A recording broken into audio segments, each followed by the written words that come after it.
Hey, Bub. This is Wolverine. You're watching Pro Teaches Noobs. This is OG Vegeta. Let's get the views to over 9,000! This is Ryuk. Watch, like, and subscribe, or die.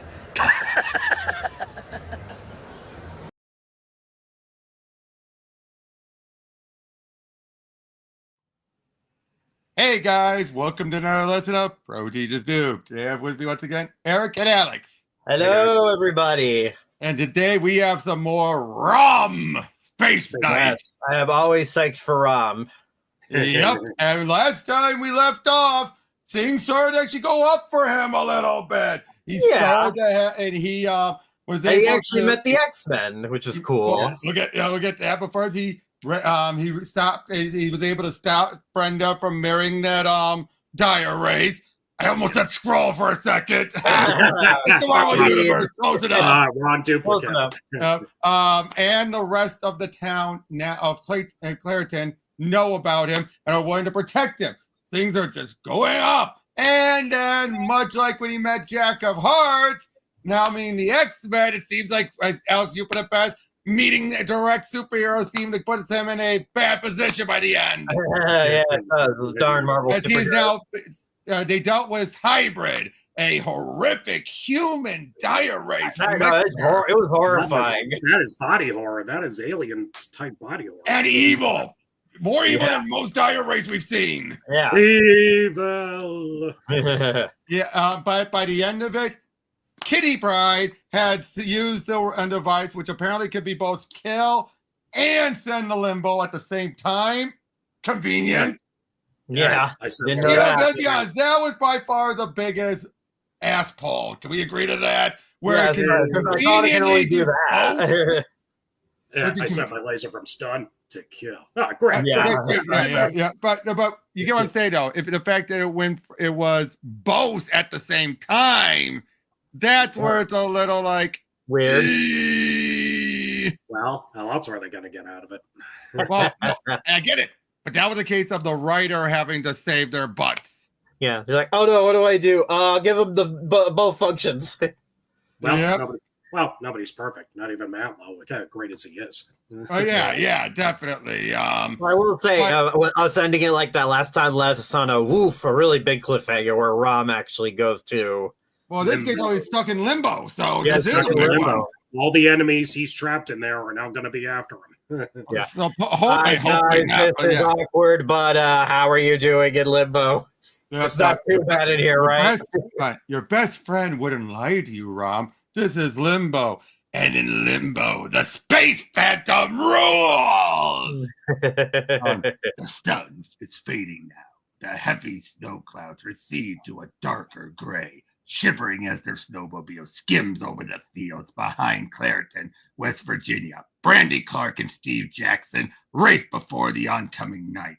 Steve, it's been hours since we left the Rom at the Marks farm with that dire race. Do you suppose he's all right? I don't know, honey, but there's in the Marks place now, or what's left of it. The farm's totally destroyed, and the ruins have been covered by snowdrift. It's as if it snowed heavily over this one spot. Now we showed the point. Snow. It snowed like crazy up here. We've had that too. But now, remember, one other thing I should point out, because it is going to be important for this issue and for the coming issues, that Clariton decided to make their own version of his scanner, which looked like the toy version. I think they did allude to that a little bit in a previous. We saw it earlier. They showed it. Yeah, but it looked like it, which, funny enough, is what his translator looked like in the first issue. The black boxy thing. Because in the toy, that was a scanner, and his neutralizer was a separate thing. But obviously, for the sake of simplicity, they had to be they look identical to each other. Okay. Yeah, but they are two separate things. We also know that. Yeah. The freshly fallen snow was Storm's doing as her fellow mutant and fellow X-Men fought the Space Knight Rom. She found her powers manipulated by the crossbred mutant child of race and human parents. Hybrid. The combatants have all gone now. Departed or destroyed. Steve, look, something's shining under the snow. I see it, Brandy. I almost wish I didn't. It's Rom's neutralizer. The weapon. Wait. I don't see the next page anywhere. We can't see the next page. What? Okay. There we go. There we go. Yeah, dude, you got to turn if you're going to do the next one. No. I did. For some reason. Wait a minute. Let me check something. No. Technical difficulties. There's a delay. Whoa. I wasn't having that before. That's weird. Ladies and gentlemen, we're all right. Anyway, I see it, Pretty. I almost wish I didn't. It's Rom's new. Unfortunately, the reason why I'm doing it this way is Read All Comics is gone. Oh. And the only other options were readcomiconline.il or whatever. And that one has pop-ups and ads everywhere. If I click on it, it'll give you. It's one of those sites where you have to click on something to have a pop-up before you can actually do stuff there. Then after a couple of seconds, it refreshes it, all to keep the ads going. Okay, I love it. We don't need that on the video. No. Hey, I'm explaining to everyone. But so instead, I got it. I didn't say where I got it. Okay. I didn't say where I got this from. Besides, everyone knows I own my own copies. All right. Yep, that's fair. But yeah. So we're gonna have to make do. Okay. The weapon our big silver buddy uses to banish diaries to that other dimension called Limbo. He wouldn't have abandoned here unless something happened to him. Unless he was taken prisoner by the diaries or was lying hurt somewhere and unable to get back to it. Or unless he were dead. Oh, Brandy, Steve, I'm not dead. I'm here with you. Just a moment out of synchronization in time and space so that you can't hear or see or touch me. It was the neutralizer. I was caught in its beam. Unless you can find some way to reverse its effect, I will soon be drawn irrevocably away into limbo. And even though I'm probably saying all this to keep myself sane, there's no way you could possibly hear me. Okay, very funny. Sorry, I know that's a joke Linkar would have made if you read this, but I just couldn't help it. I like hearing my own voice, even though it's robotic. I'm sorry, but come on. That's a sarcastic cutaway joke. What you say to make about that? I love it. Oh, I love it. Yep. It is no use. The dimensional displacement is already underway. With each second, I am drawn further from Earth, spatially and temporally. And only my neutralizer can free me. But what are my human friends doing? Ugh, it's heavy. It's too cold to check this gizmo out here. We'll give it the once-over back at your parents' house. Don't worry, Bran. Rom's a big boy. He could take care of himself. Then you're saying he's all right? Despite the devastation done to Marks farm and the fact that Jacob Marks revealed himself to Rom as a race? I'm saying I don't know, honey. But the neutralizer looks undamaged. Anyway, Rom's been in tight spots before without his neutralizer. I have faced the big lug, but never before has my neutralizer created my predicament, Steve Jackson. And of course, now going forward, I'm going to be breezing past the summary of the previous issue. Yeah, of course. Unless there's something. Well, I know, but I'm making it clear to people now. I more decided partway through last episode. I make it more clear here and now from the beginning. That's my plan. I will only mention stuff if there's new information added. Yeah, gotcha. That makes sense. Only Sprite, because of her peculiar mutant electromagnetic phasing ability, was able to wield my neutralizer without suffering harm, even though it is my only hope of freedom from this ethereal realm. I must warn Brandy and Steve not to attempt to activate it. Gods of Galador, I forgot that I am intangible, as invisible to them as the air they breathe. Maybe Rom's already back at Clariton, waiting for us. Let's go, Steve. This place is so depressing. I'm almost glad now that poor Marjorie Marks passed away before she could witness the destruction of her home and family. Yeah, her husband was a diarist, and Doc Steinson says her kid was some kind of monster. So the mother too has perished. The son slew both parents, and then was destroyed in turn. Cursed from the moment human married race. The family of Jacob Marks has perished as if it was some epic tragedy. Welcome, Space Knight. Who speaks?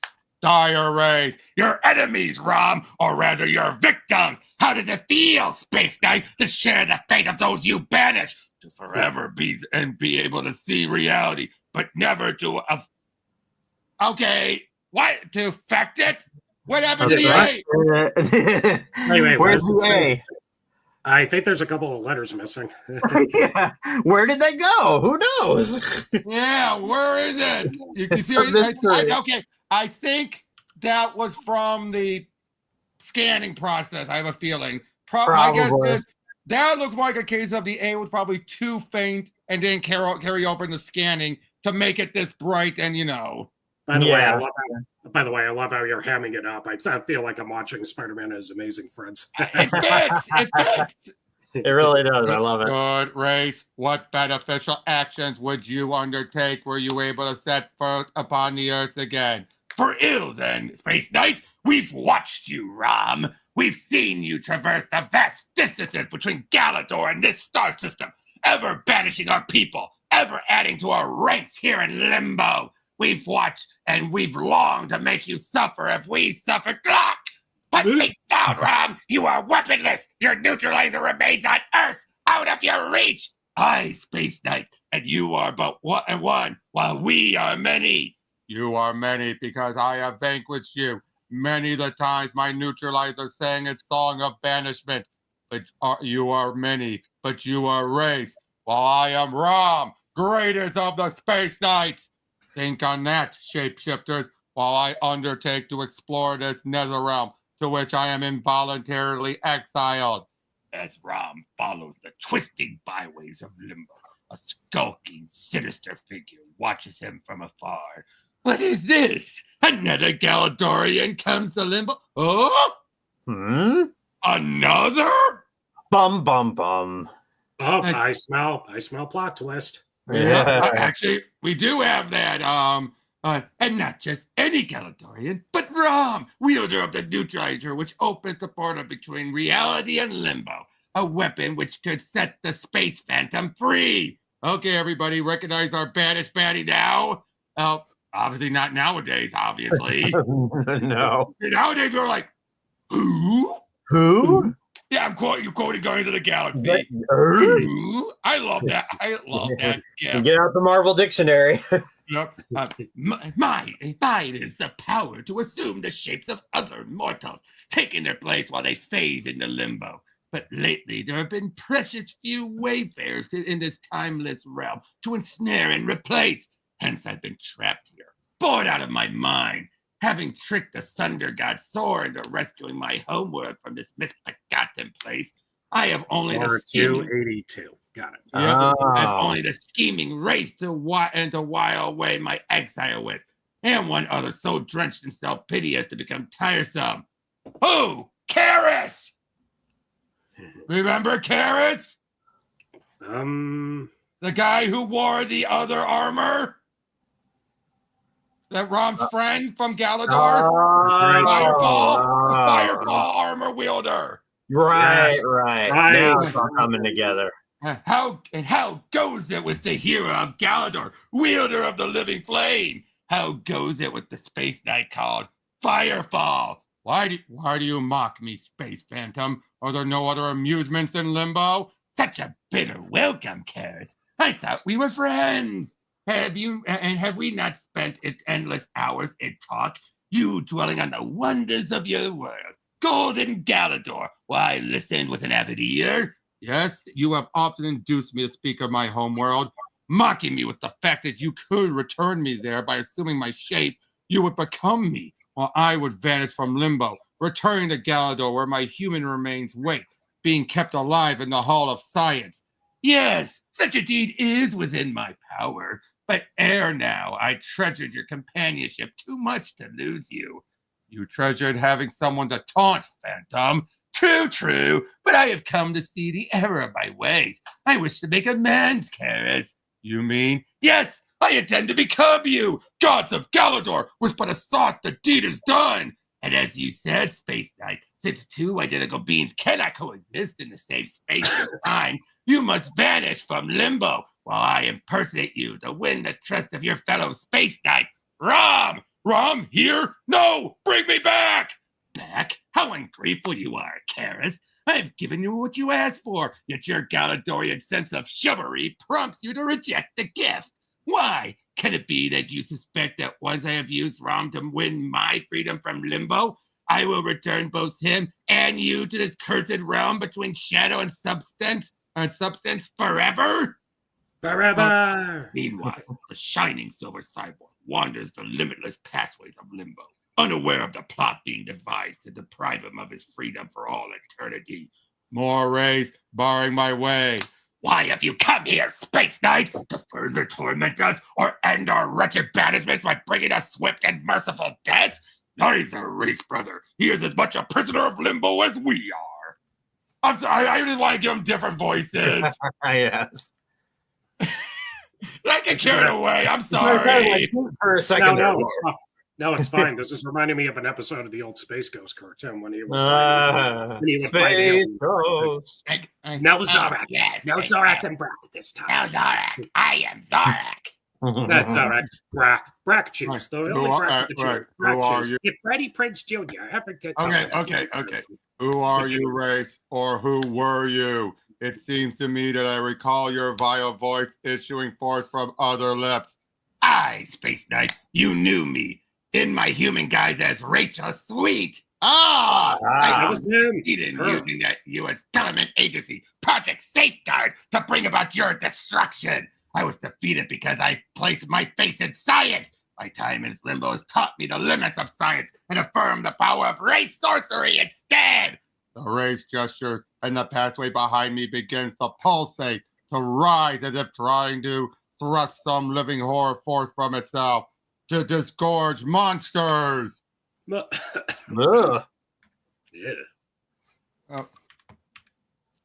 You see, Space Knight, limbo is quite conductive to race spell weaving. Time and space here obey mystical rather than physical laws, and we race excel at mystical manipulation. The monsters advance relentlessly, forcing me back towards yonder portal in space. The window of the worlds, Rom. Gaze into the depths, strain your cyborg eyes to see what is that which you never thought to see. Look, Space Knight! I see Earth, the world which I swore to protect from the evils of race kind, but its cities burn, its people cower in race-forged chains as race taskmasters whip them on. Keep looking, Space Knight. There is more! Gods of the Golden Galaxy, no! 'Tis Galador, your wicked window now revealed, but not the peaceful pastoral paradise. Peaceful pastoral paradise! I love alliteration! I left behind. This Galador lies in ruin. Its people gone. Its sons snuffed out.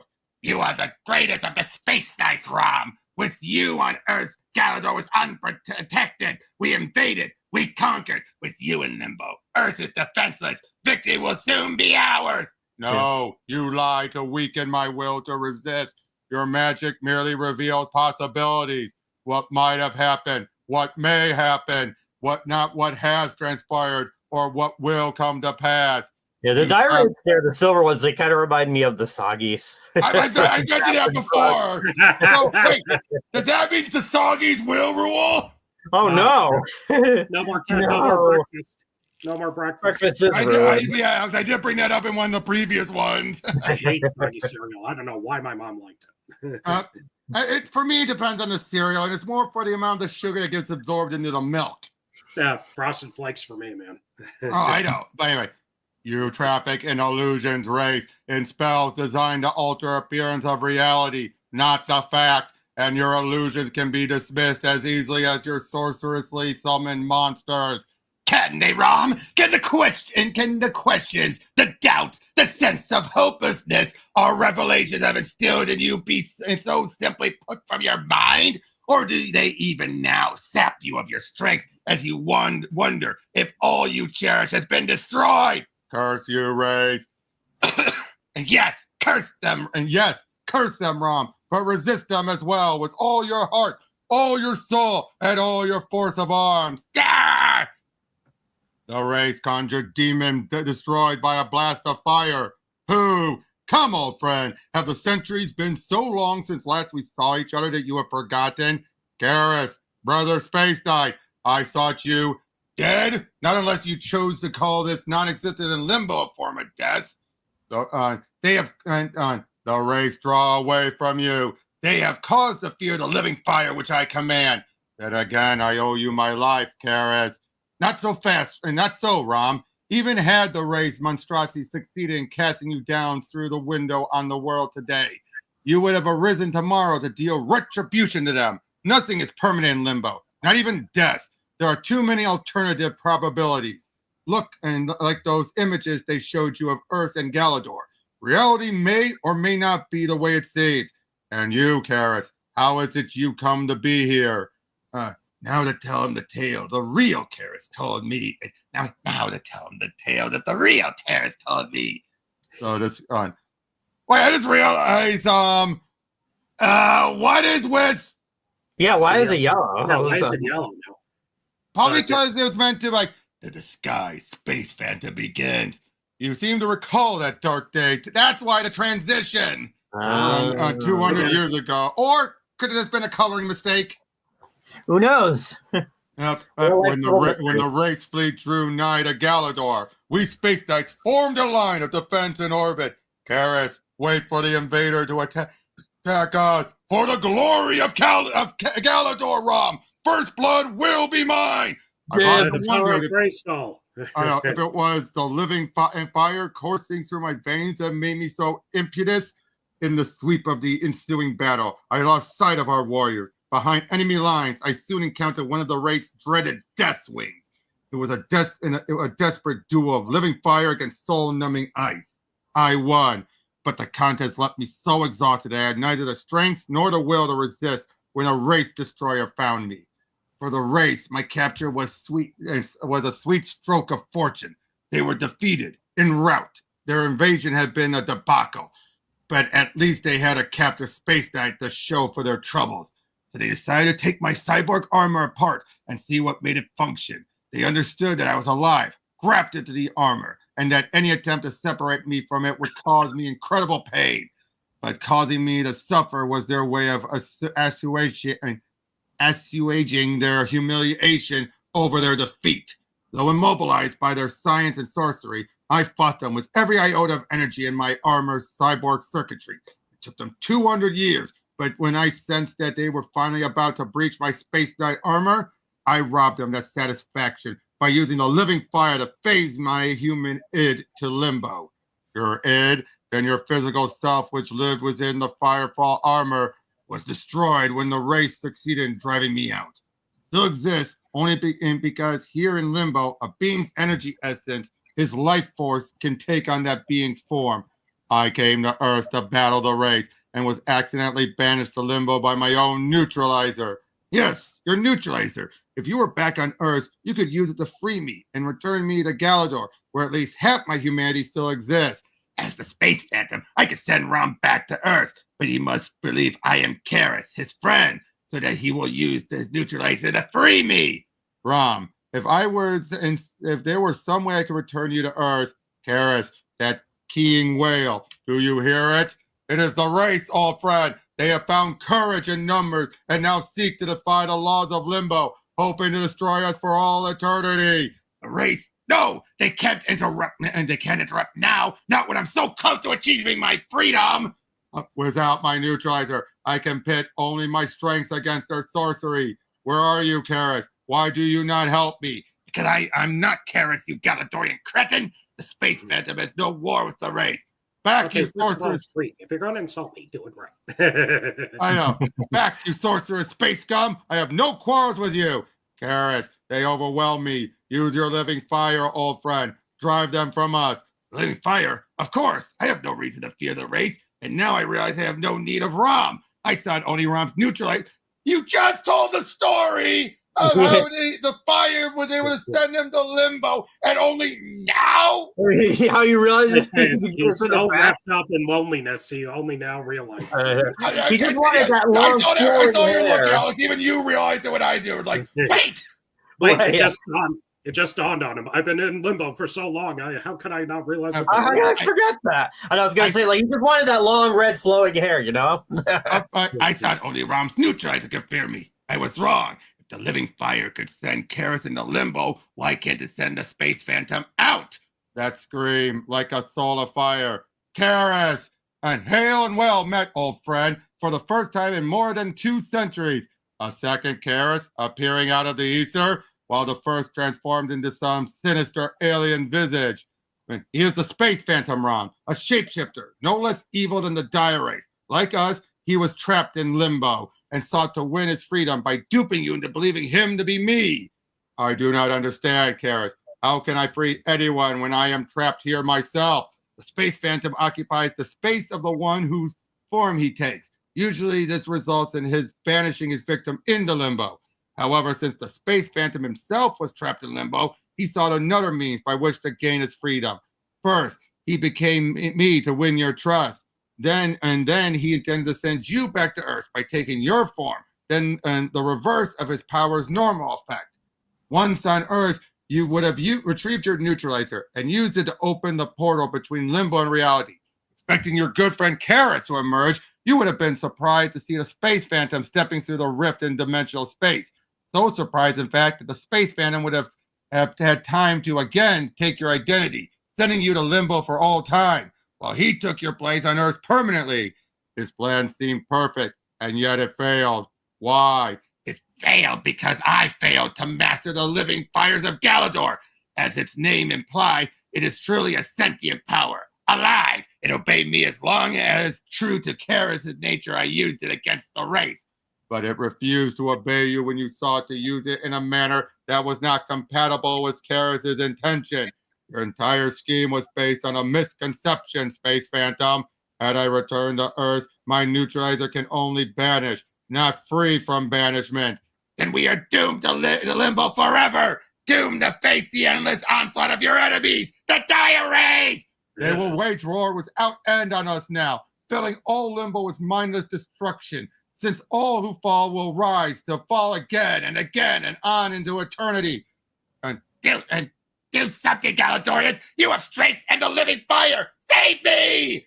And first, the space phantom seeks to doom us to this accursed realm for all time.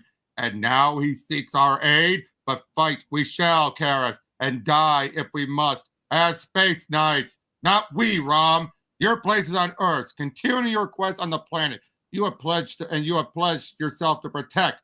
My place is here. Karis, what do you mean? Why do you envelop me in the living fire? Because we are friends, Rom, and because it is your only chance to escape this timeless realm.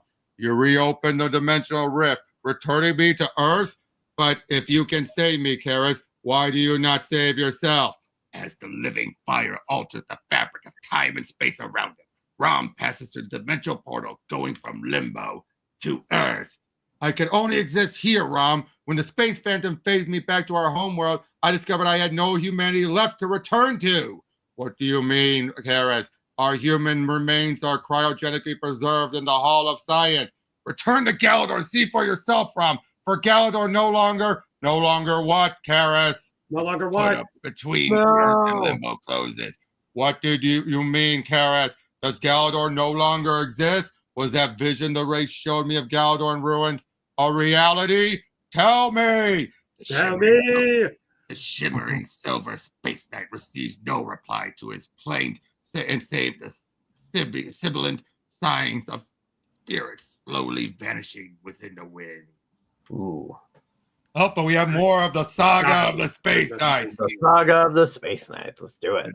Their quest to cleanse. What did they end up in Disneyland? Look at that castle. It does look like it. Camelot. Camelot. It's only a model. Their quest to cleanse the cosmos of the dreaded dire race has led the Space Knights, Rom, Starshine, and Terminator to a planet called Servia. But all seems so peaceful, so secured. So did the planet and Agricorn appear. Yet do you recall how that world hid race terror? Agricorn, where my beloved Reyna perished, sacrificing herself to save us from the dire race. it was a distress call that warned us of the race presence on Agricon, Rom. We have received no such call regarding Silveria. And true, but my energy analyzer detected a faint race bioenergy trail stretching from that Galadorian hospital ship, the race attack, to this idyllic and wonder world. If there be race evil here, it will be revealed by Rom's energy analyzer and destroyed utterly by the black light I-beams of Terminator. Someone approaches. Stay thy hand and ground, demons. I am Archon, Lord of Servia, protector of the realm. I have been forewarned of your coming and have taken a holy vow to safeguard my planet and my people from your heaven-cursed ravagings. There has never been an enmity between Galador and Servia. Apparently there is now. Now stand your hand, Golden Starshine. Let this rash provincial oh wow, some of these words! They're really throwing you for a loop tonight, man. Potentate sample the staggering power of a space knight. Terminator's black light I-beams stab out ebony shafts of energy, which are skillfully deflected by a golden shield emblazoned with a winged heart. Unbelievable! There's no metal known able to turn aside a Galadorian black light beam. There was no such metal, you mean. On guard, Space Knight. Our attacker raises his lance. My sonic lance of armored infidels, whose sonic waves will paralyze whatever nerves or circuits there be within your metal casing. The pulsating sound wave hammers at the Space Knight's audio receptors, and with a swiftness that stuns us and the senses, the three Galadorian guardians of the Golden Galaxy go. I'm sorry. Are you okay, buddy? I'm sorry. Can you blame me? Oh, what's the matter? What happened? The three Galadorian guardians of the Golden Galaxy. More alliteration. Oh, yeah. At the alliteration. I have a lot of fun with the alliteration. Again, but it seems it's gone more so lately, doesn't it? Hey, it's fun. It's fun. Oh, Yeah. I love it. That's why I'm pausing a moment. Yeah. It's just one of like. It's like Darkwing Duck. He just can't help himself if I'm doing Go down before the King of Hearts, shattering sonic assault. Soon, the sensation returning to their cyborg circuitry. Rom, Terminator, and Starshine wake to find themselves bound in electro shackles before the court of Archon, the King of Servia. Rom, we could burst free of these electro shackles at any time. Why do we submit? Because there has never been any conflict between Galador and Servia. So I would find out why we have been shackled before responding to aggression in kind. Servia is ever a medieval world, Rom. Its development arrested in a feudal era. How come the Servians by the science to forge electro shackles and sonic lances?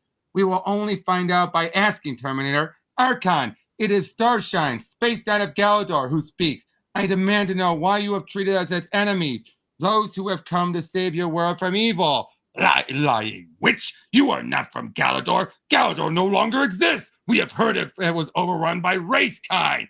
As our wise one, who informed us of Galador's downfall, also forewarned us that armor-encased demons would soon descend from the skies. He told us you would profess friendship and claim to be Galadorian, but that in actuality, you would be Galadorian disguised dire race.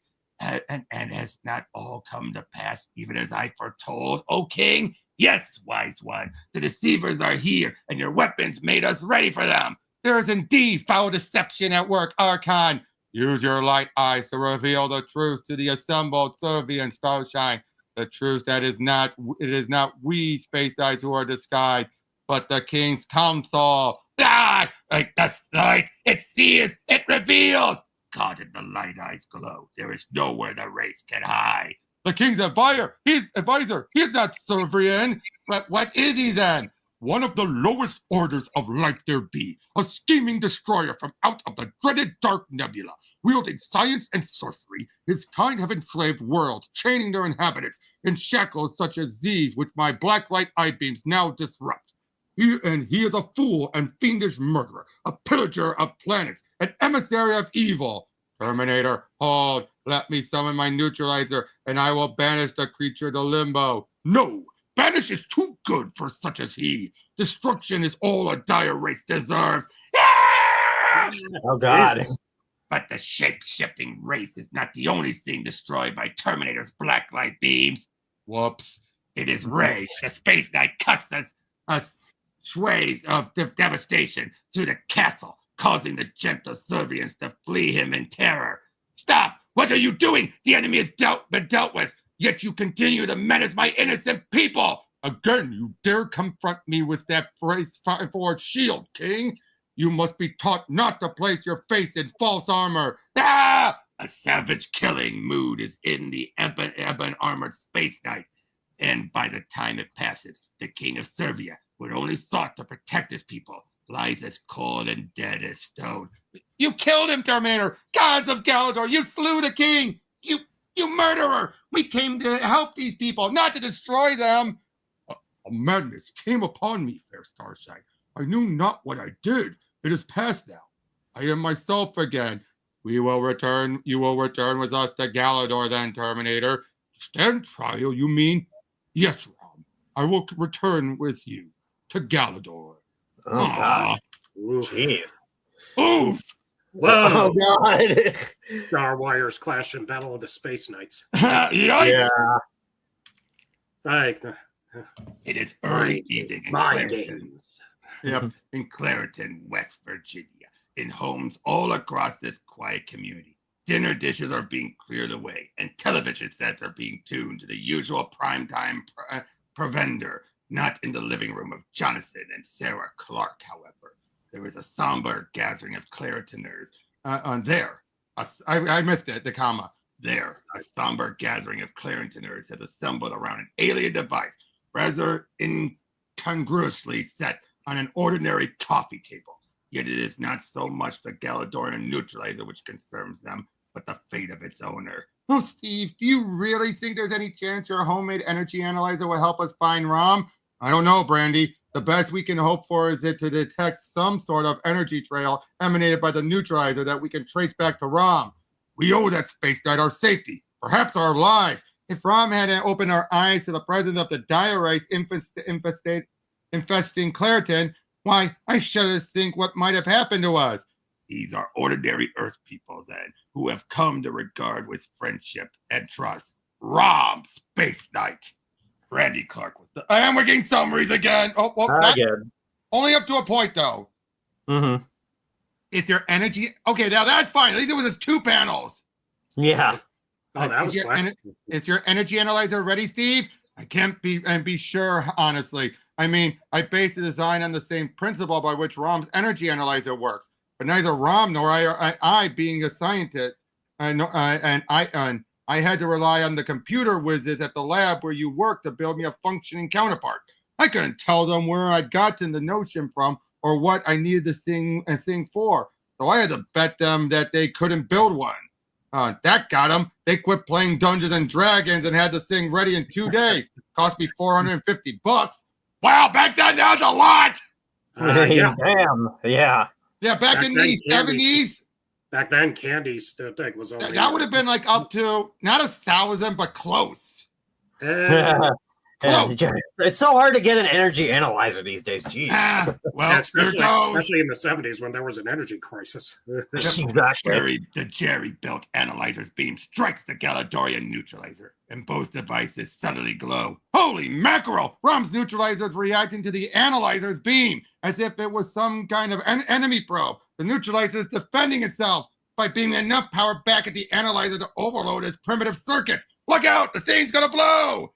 An acrid haze fills the Clark living room, and the Claritoners got something in my mouth. Their tear-tearing eyes to penetrate it. Did your analyzer accomplish anything before it exploded, Steve? I don't know, Pastor. I thought I saw some kind of bioenergy readout, but... Steve, everyone, look! Near the neutralizer, there's something moving through the smoke. So big. Silver. I'll say, Rom's return! Greetings, Earthlings. Cyborg sensors register the return of Rom's neutralizer to his hand. It is a good feeling. What do you know? My gizmo brought him back. No, Steve Jackson. You couldn't let him have that little victory, dude. Pat him on the head, just like, you did good, Steve Jackson. I entered the rear door whilst the living room was filled with smoke. I wondered what had happened, and we wondered where you'd gone to, why you didn't contact us. I was far away, dispatched by my own neutralizer to the dimension called Limbo. And then we get the summary there. Mm-hmm. The window was created by race sorcery, and thus the images seen in it are suspect. I do not know if Galador's destruction has happened, is happening, or will happen. Rom falls silent. None of the humans know what to say, save for Brandy's mother, Mrs. Clark, who was taught that tension at communal gatherings could always be dispelled by tea. Anyone? Oh, mother. Hey, Mrs. Clark, give me a minute, and I'll have my analyzer swept off your carpet. Thus, it's small talk, it's small ceremonies that humanity expresses its relief in the wake of fear and anxiety. Time passes, the tea grows cold, and the guests eventually leave. Nothing but the night outside that window, honey. I'm looking for Rom, Steve. He slipped away as the others were leaving. There he is, standing by the dock, staring into space as if his thoughts were voyaging among the stars. Slipping on their coats, Steve and Brandy joined the Silver Cyborg, with whom they have shared so many adventures. A penny, or the Galadorian equivalent for your thoughts, big buddy? What are you thinking about? And you're thinking about your world, aren't you, Rom? Of the image of my home world shown on me by the race? Yes. Advise me. I have seen that human and Galadorian psyches are not so vastly different that the experience of one is alien to the other. What would you do, Brandy Clark and Steve Jackson, if, far from home, you were somehow to discover that your town, your loved ones, were all endangered, perhaps already dead, menaced by some unimaginable disaster of staggering proportions? Brandy Clark knows the decision Rom is asking her to affirm was her answer. She wishes she could lie. I would return home at once.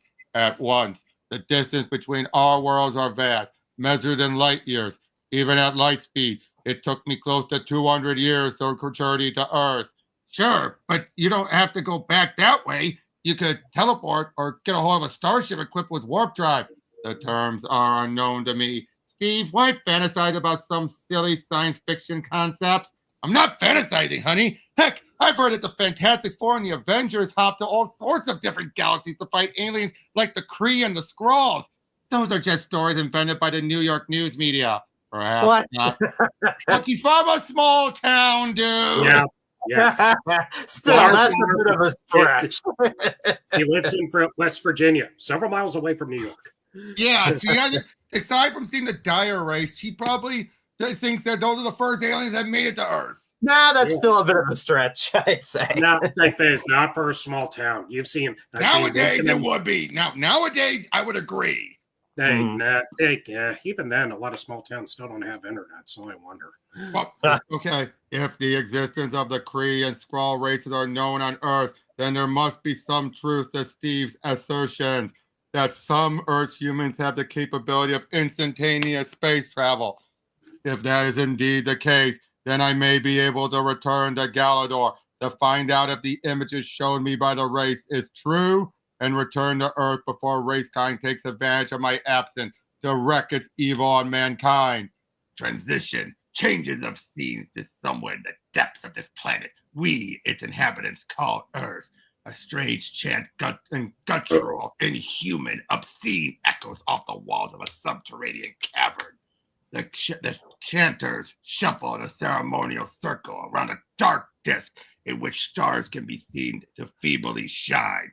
You toads have had enough opportunity to importune the star disk to deliver us a means to destroy Rom. What have you accomplished? Witness, O Most High One, from the bowels of the earth comes the murder maul. It claws its way up out of the darkness, not knowing why it has obeyed the sorceress summons, not knowing anything save that its purpose is to destroy all who stands in its way. However, its size and savagery are easily countered by light. The creature cannot bear even the feeblest illumination. See how it flings back into the shadows once it came? You will follow, witches, if this is the best you can do. Mercy, Most High One. Our powers is half here on this accursed planet. If we only had the black sun of our own dark nebula to enrich our spells, our sorcery could create catastrophes. Come on. Thank you. Come on. Oh, come on. What's that? No, wait a minute. No. Oh, great. What happened? More technical problems. Hold on. This is going to be a long video, folks. No. We're doing pretty good. Let me get back to it. Please tell me it's so sick. I gotta skip on ahead a little. Wow. All right. We're not that far, thankfully.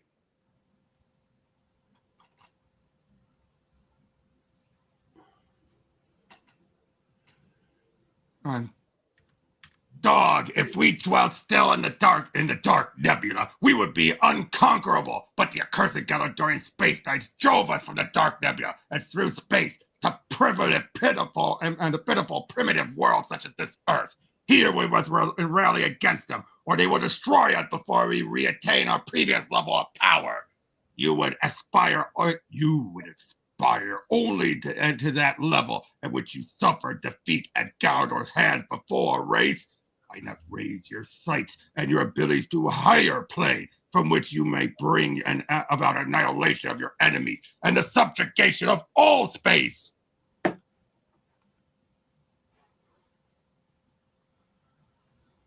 Well, sorry if I'm saying anything that's coming off a bit, insulting, guys. Sorry. what? No, it's okay. Okay. Nope. Yep. A visage appears at the star disk. It speaks.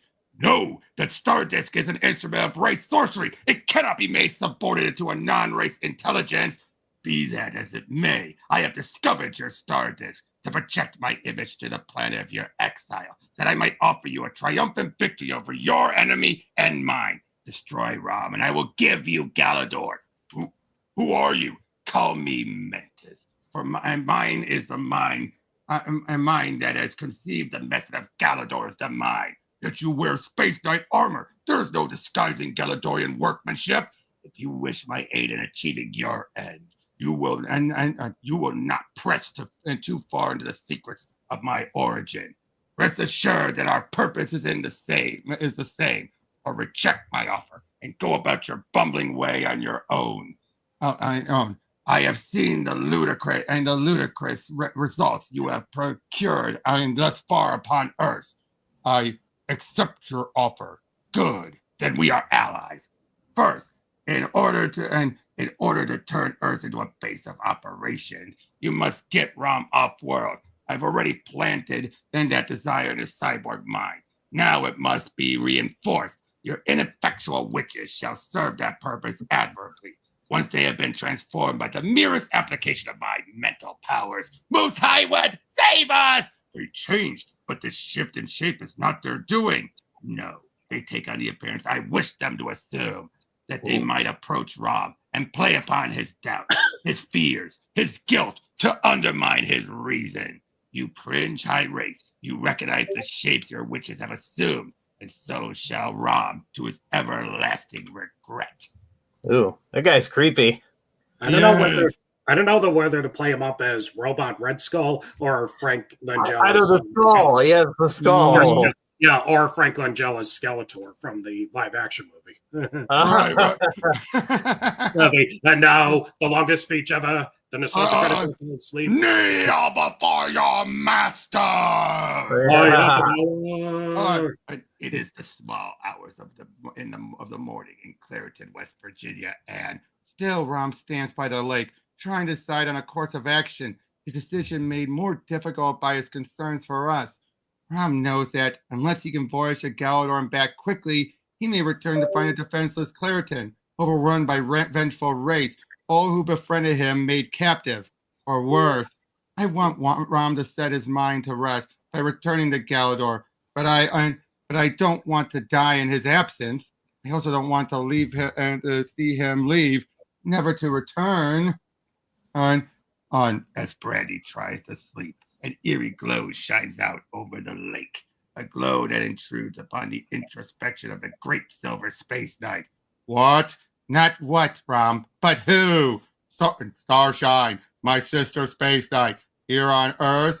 The golden armored Galadorian says nothing, a fact which Rom ignores as it is eagerness to embrace Starshine. He rushes at and through her. Sirens of Cyrus, what madness is this? And madness? What know you of madness? Is Rom, who would escape Galador's mad destruction? Another speaks in a voice that chills my soul. Terminator, another comrade from the proud ranks of the Space Knight. Yet there is much amiss here. Terminator, in a freight of rage, did take an innocent life and was executed in turn. Lo, in these many centuries ago, if he chose death then, how is it he is here now? We are as dead as our world, Rom. Piteous spirits cast adrift for all eternity. In truth, I now see that you are aberration, more ephemeral than the very air itself. How do you come to be here? Why do you haunt me?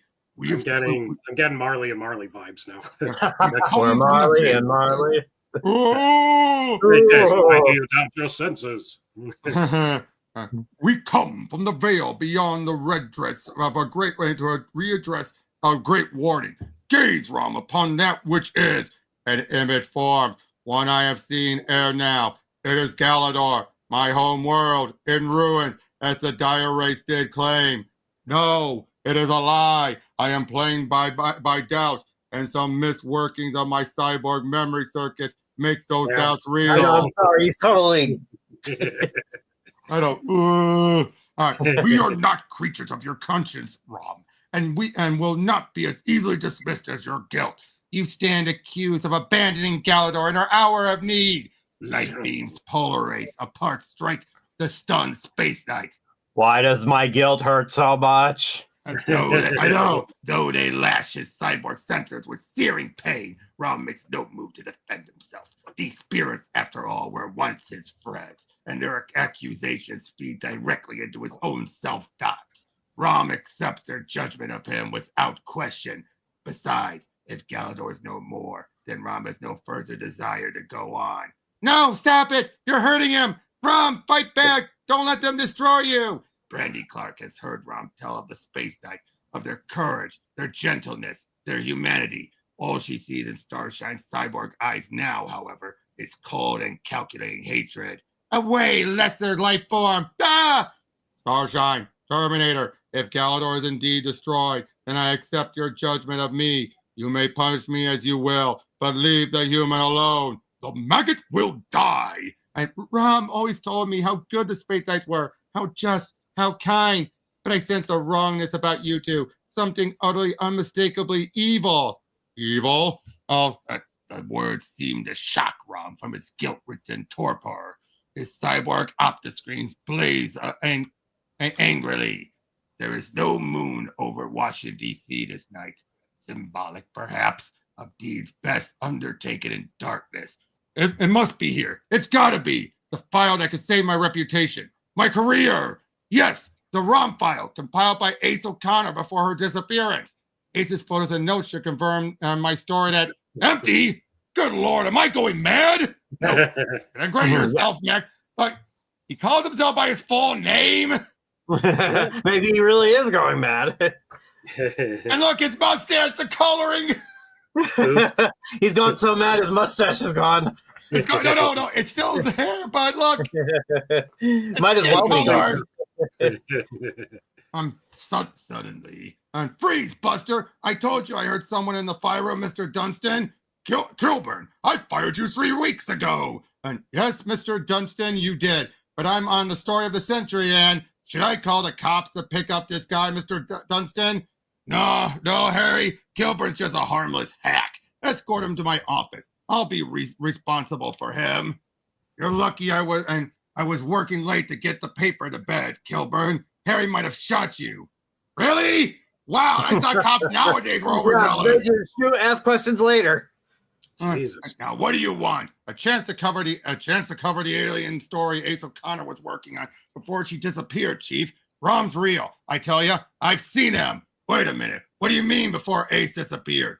Why, she vanished soon after covering the Rom story, didn't she? Gee, take a 3-week vacation and everyone thinks you dropped into the Bermuda Triangle. Hi, Barry. Security guard said you wanted to see me. Ace O'Connor? You know Matt Kilburn, one of our ex-stringers? He thinks there's some sort of cover-up regarding your Rom story. What nonsense. In fact, that whole robot alien story turned out to be a prank cooked up by the editor of the Clariton. It made good copy, so I followed it until the joke wore thin. But now, how do they know that? How do they know that? They have not been in Clariton since. Yeah. Last panel. And they looked at the last panel. No. But The world may never know. The battle at Project Safeguard between Rom and Jack of Hearts. What about your photo showing Rom destroying Dr. Rachel's suite?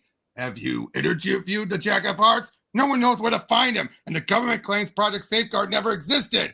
That should tell you that you've been chasing your own tail, just as I did. Look, Kilburn, if you're hard up, I can get you a job editing copy. Forget it. I don't want your charity. I still think there's something fishy about this Rom story, and I tend to find out what. As the door slams behind Matt Kilburn, the shapes of editor Barry Dunstan and the reporter Ace O'Connor are eerily altered. This human Kilburn could prove the most troublesome. Then we have to eliminate him, as we did the real Ace O'Connor. A stench of unearthly origin fills the office. On the lawn behind the Clark house in suburban Clariton, an agonizing encounter is building to an unexpected climax. Rom, don't you see how cold, how cruel these so-called Space Knight friends of yours are? You've told me of the camaraderie you shared with them, of the love and loyalty of one Space Knight for another. Can you really believe that anything, even the destruction of Galador, would turn Space Knight against Space Knight, or cause them to violate their Space Knight code and take an innocent life? No, Brandy Clark, that I cannot believe. You are wise, woman of Earth. Your heart senses that which your eyes cannot see. That which can only be revealed by my cyborg vision, by my energy analyzer. Summoned from subspace, the Galadorian instrument of detection appears. Had I not been taken in by the seeming familiarity of the apparitions and by my own doubts, I would have used the science at my command to have exposed them as the shape-shifting scum they are. Dire waste witches, adepts at the arcane arts of evil sorcery, wearing opto-energizers that enable them to simulate starshine and Terminator's eye beams. The opto-generizers have not the power possessed by your fellow Space Knights, else you would have been destroyed when we first struck.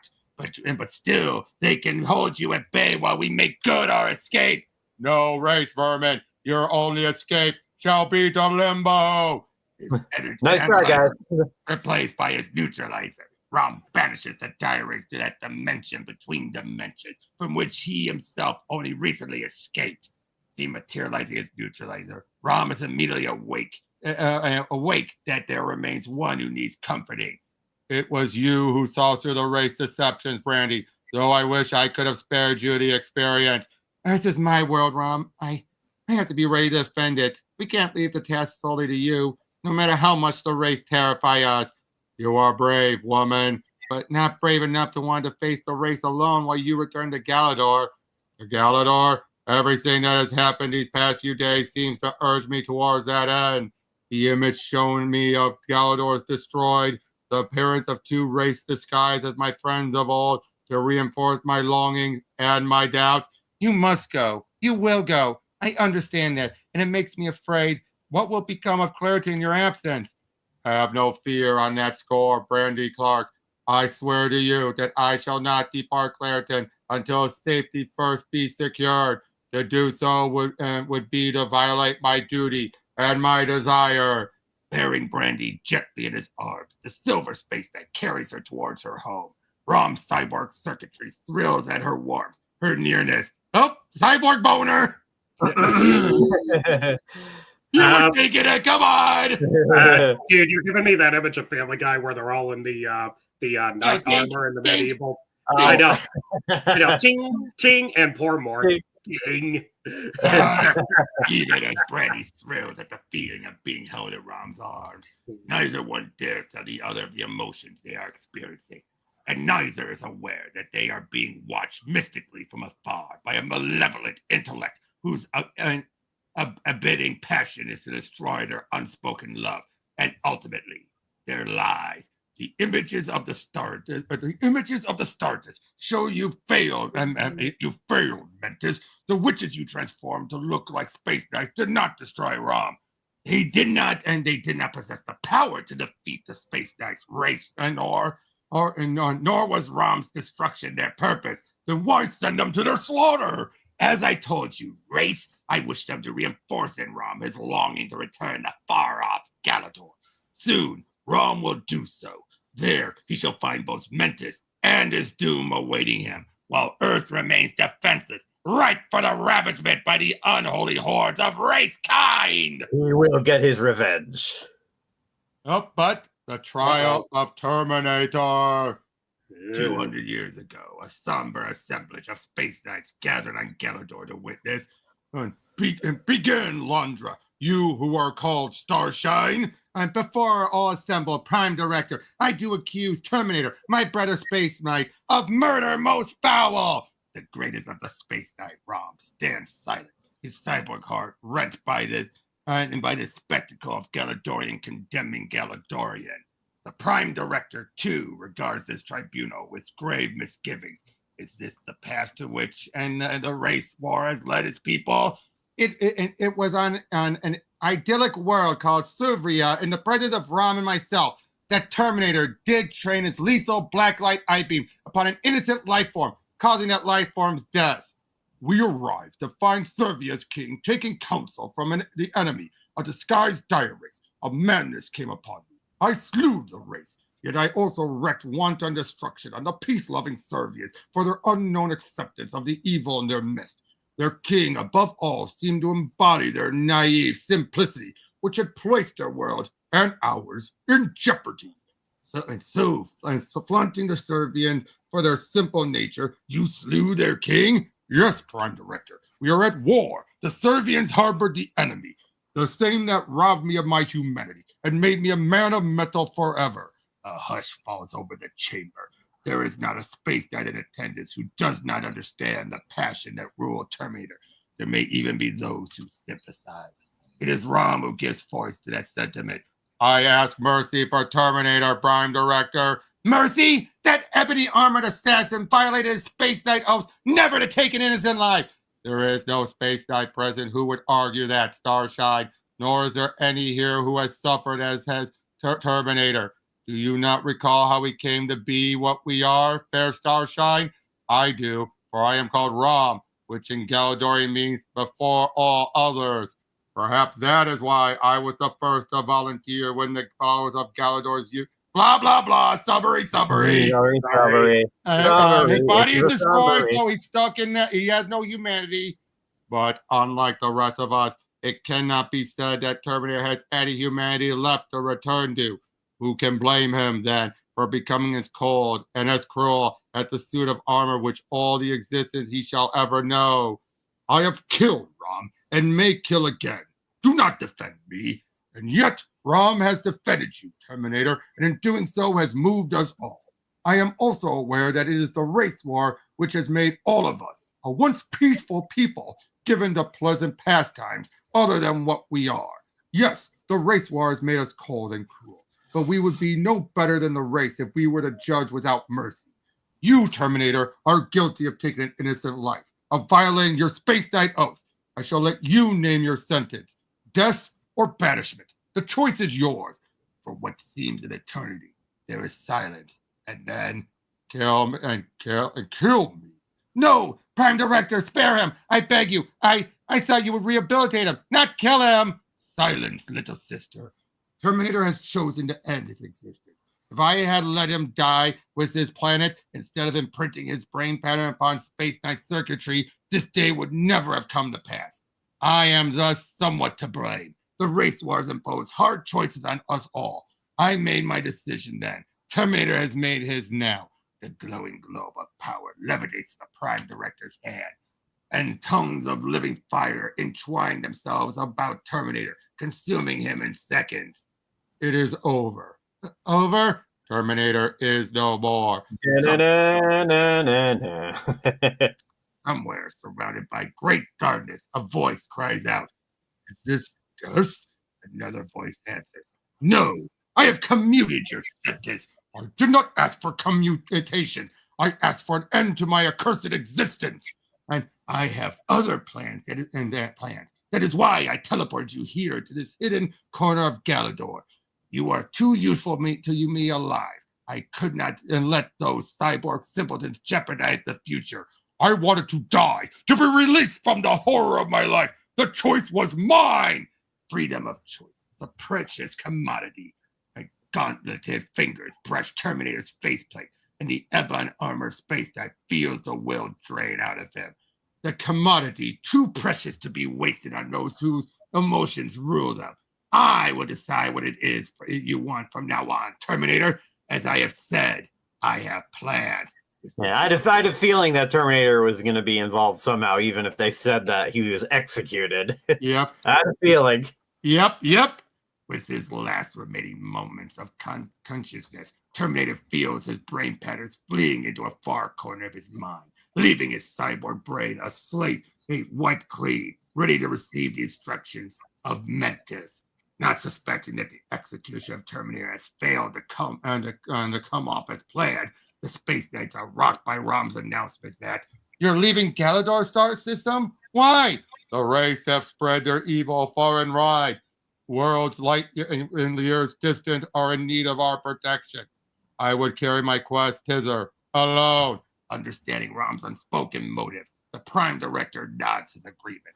And soon the greatest of the Space Knights is soaring among the stars. I know not what adventures I shall meet, what worlds I shall save. I only know that the race war has changed Galador. It is not the world it was. It may never be again. But one day I shall return when the race are eradicated, when my duty is done.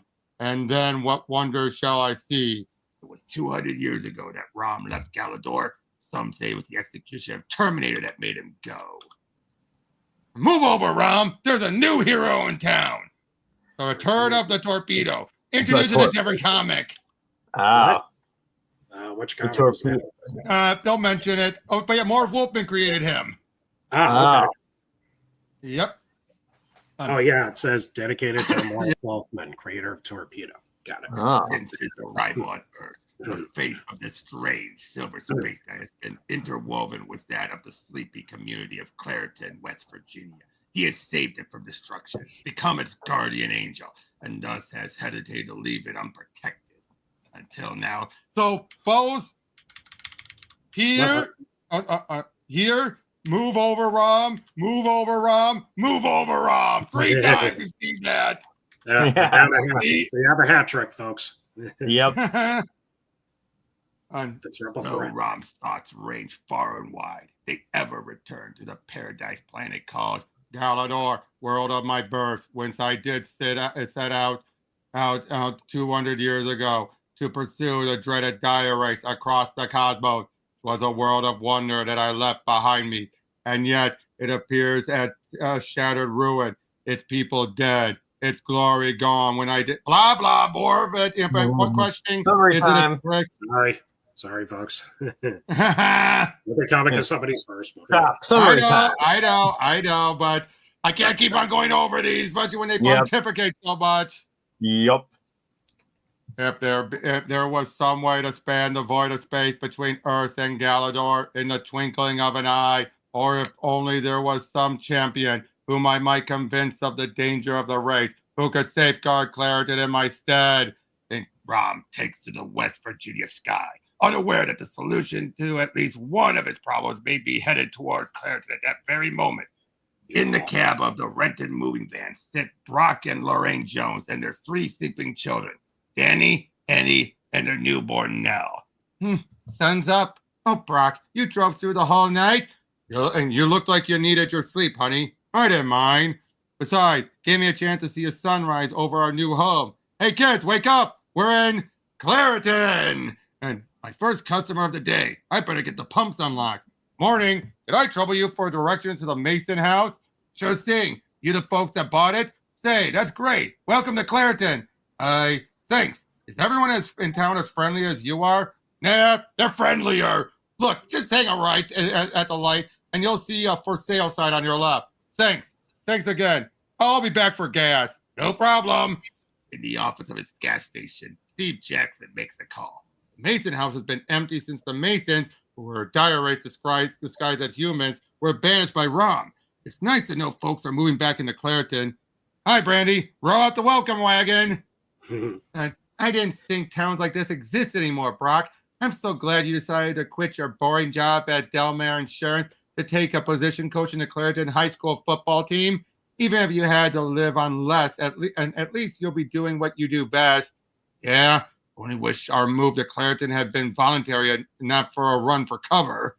Brock Jones's mind flashes back to a night a few weeks earlier. That sound, I'd know it anywhere. It's the Rocketeers! They found me! Brock Jones was far more than an ex-football pro turned corporate executive. A costume given to him by a dying man had turned him into the super powerful Torpedo. It's the Torpedo costume the Rocketeers want. It's a more advanced prototype of the suits they wear. I defeated them the last time they tried to take it from me. Now they're back. And somehow they discovered my secret identity and are carrying their murderous attack to my family. It's the Torpedo! Drop him and harm the Torpedo costume. For the full story, check out Daredevil 126, 127, and Marvel Premiere 39 and 40. Oh, he's in Daredevil comic. Mm-hmm. Daredevil pre-Frank Miller was interesting. Yep. The Rocketeers were well armed and fast, but the rocket suits were never any match for the Torpedo. I'm plowing through them like a defensive tackle with tissue paper. But I can't let them. He is a football player. Well, I did say he was an ex-football pro. But I can't let them score a single point. Not when the lives of Lori and the kids are at stake. The Torpedo hits them with all the power of his costume's jet punch. He had it meant to kill, only to subdue. But Rocketeers died as he struck them. Their bodies turned to an acid odorous. You know what they are. Yeah. As they gave up the ghost. Now I'm a killer. Not that anyone knows about it, since the remains of the Rocketeers were washed away by the rain. I don't know who or what the new Rocketeers were. They certainly weren't hired by the creator, the late Senator Stivek, nor do I know how they discovered my secret identity. I only knew I had to take Lori and the kids and get out fast. Daddy, there it is. There's the house. I saw it first. No, I did. You both saw it first. Oh, Brock, we're home. You sure you won't be bored here, honey? Bored seems the perfect place to watch our children grow. Daddy, Mommy, look, company. And good morning, friends. I'm the Reverend Walker. I'm Brandy Clark. We're Brandy's parents, Sarah and Jonathan Clark. We can't tell you how glad we are that new people, real people, are moving into Clariton with all their new neighbors pitching in. The Joneses' van is soon unloaded. Is your dad Z. Brock Jones, a football player? Yep. See his trophies? Wow. I can't believe this. We haven't even unpacked it already. We've made more friends than we ever had back in the city. Let me hold your baby and Laurie. You're getting her all wet with tears. A house, a job, neighbors. Wait a minute. Okay. I think that's what the way, given how that's uniquely shaped, that's what to be Laurie first and then Brandy. Right. Oh. I've never seen it done that way, but it looks that way. Yeah, okay. See what I mean? The little. I see it. Yep. A house, a job, neighbors. I've given my family everything by moving to Clariton.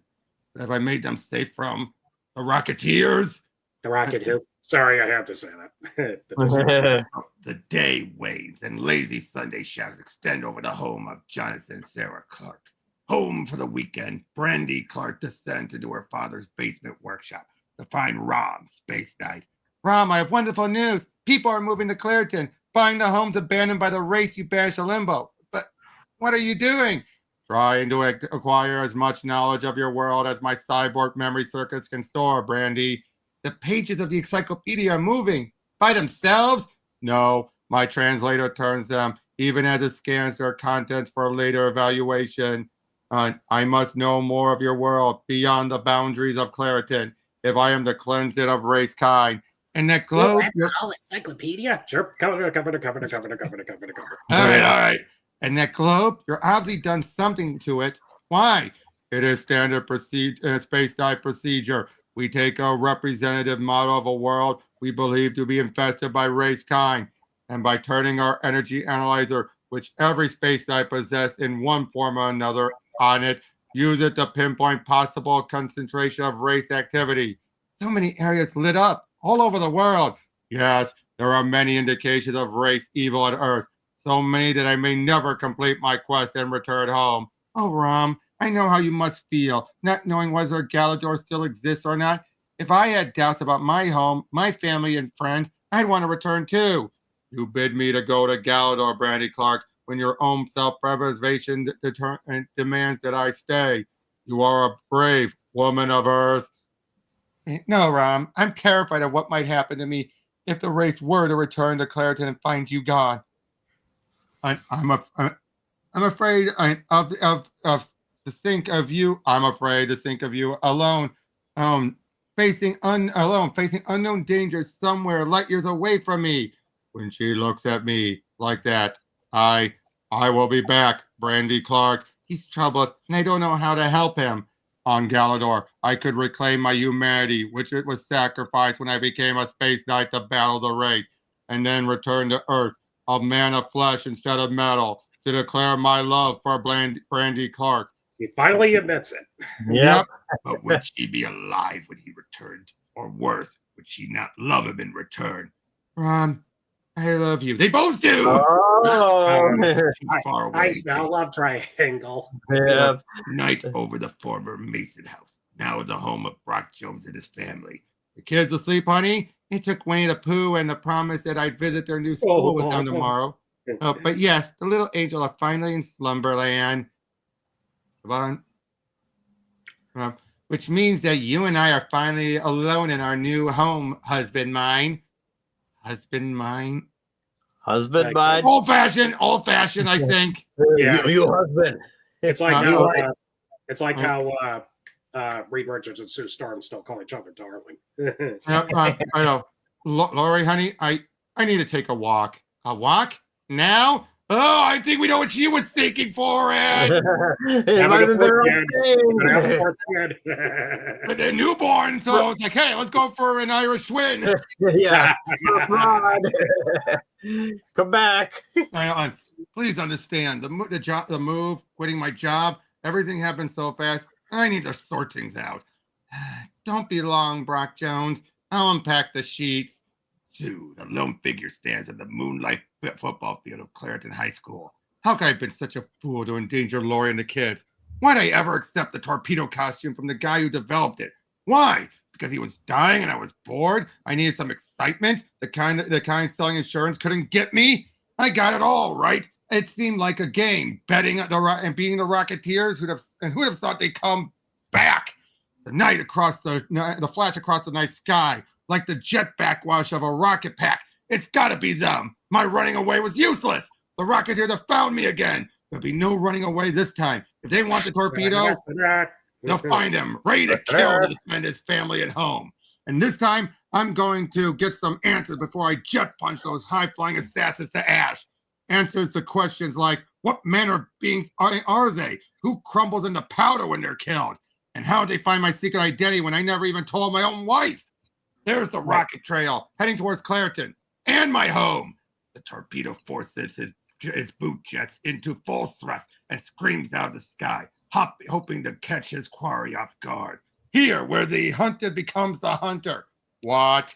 Clang! I've never met a Rocketeer encased in metal before, but I never saw one turn to ash either until recently. Maybe they've changed in ways than one to counter my jet power. Not knowing why he has been attacked or by whom, Rom plummets to Earth, crashing down on the 40-yard line. Touchdown! I'm half expecting the Roadrunner to come out, stare at him, and go, "Look, look, look, me." He's getting up. Right. The rocket suits were designed by the same guy who made my torpedo costume. Designer's dead, killed by an insane senator who wanted him. But Senator Stivic's dead too, and this new Rocketeer is wearing armor that seems every bit as powerful as a torpedo suit. So now who's after me? And why? Holy smokes, in dropping on the football field, I caused a crater the size of a New York pothole. How could he? He could have fallen onto a house. The torpedo remembers the last time his power is unleashed against Daredevil in a suburban home, wreaked incredible damage. He does not want to be responsible for the same thing happening here, not in his new hometown. Okay, I'll calm down. See if I can get this Rocketeer to surrender. Stand up, nice and slow, Silver Shell. I don't want to hurt you, but you have already struck at me. Now my analyzer will reveal some kind of ray gun materializing his hand. Looks lethal. I got to try a quarterback sneak and let a jet-powered punch knock it from his hand before he can open fire. In the instant before he struck, my analyzer beam revealed my attacker to be human. Is he some pawn of the dire race, given power by their science and sorcery, that he might slay me and perhaps prepare the way for his vile master to take a defenseless Clariton? I've done it again. The Rocketeer smashed the high school goalpost. Replacing them will cost a small fortune. If I keep this up, I may put myself out of a job. The human comes at me again. I feel anger seizing in my cyborg circuitry. Gods of Galador, will the people of this planet never understand? I've come to serve them. Or will their greed, their power lust, make them willing instruments of the dire race?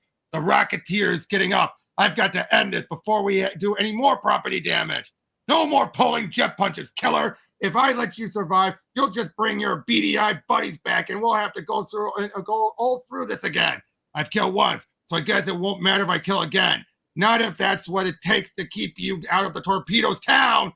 Castro! There goes the bleachers. Oh boy.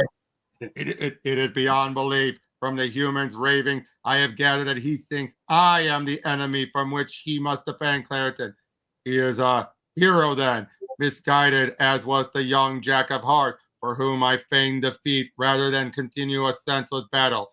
And like the X-Men, who sought to slay me even as I protected them from hybrid, I grow tired of these misunderstandings. I'm coming, Rocketeer! If I allow the human to hurl himself upon me, my jet punch will turn you to powder. Perhaps it will result in the destruction of us both. There's no way out, killer. Death would be a simple... Sorry, all this thinking is going too slow. I know. It's the whole thinking is a free action. I've read it in a lot of covers. It's like Spidey when he's flipping around. He's thinking at the speed of thought. Right. While we're trying to play catch up as he dodges Doc Ock. Death would be such a simple solution to the problems which plague me. I would need no longer worry about the fate of Galador or Earth. My quest would end in sweet oblivion. After 200 years, Rom Spaceknight. I can see where anime gets a lot of its influence by. I don't know. Right out of Naruto or something. You're not moving. No, if you are determined to end your foolish life, human, you may end mine as well. I have little desire to go on saving you from yourself. For the love of Mike, I can't. I mean, you were supposed to fight back. Holy smoke, I've got to unleash the accumulated power of my jet punch before I blow my blasted arms off. The night lights up briefly. You don't get it. I don't get it. You came here to kill me, didn't you? So why did you just stand there as if you wanted me to finish you off? You are in a number of instances, human. First, it is not clear, and it is that your blow would have slain me. It certainly would have slain you. Second, I did not come here to kill you. Indeed, my mission on Earth is to save you and all your confused kind. Yet, ever since... blah, blah, of course, summarizing about that. We already... Blah, blah, blah. Blah, blah. From within, that was the late Senator Stivic's plan. That's why he tried to force the Rocketeer into a regular fifth column. I beat him, but now I get the bigger picture. Stivic may not have been a race, but he served them. Sure, I have to wonder how anyone human could dream of a costume as powerful as a torpedo suit. Someone human didn't. The guy who developed it must have been following a dire race design. I inherited it, and the race were left with the less powerful rocket and rocketeer suits. And you have encountered and battled racekind before? Yeah, only I didn't know it. I guess I thought the torpedo suit was so powerful that it instantly pulverized those men I hit. But they weren't men. Do not mourn for those race you dispatched. Never did any race deserve killing more. As for your power, it seems the race attempted to forge armor similar to the Space Knights. Had you struck me at full power, we might have discovered, to our sorrow, whether or not they succeeded. I'm glad I held back. Now, as am I, since it seems not only have I found a friend, but that Clariton may have found a defender capable of safeguarding against the dire race in my absence. A few days later, a meeting is called at the Delmore Insurance Company office in New York City. Mr. Benjamin wishes to see you all at once. A half-dozen insurance adjusters rise from their desks and move purposely towards the executive office, leaving others puzzled as to the purpose of the unannounced meeting. Maggie Jones and Eddie Harris for 2, and Pamela Quinn for the 3rd.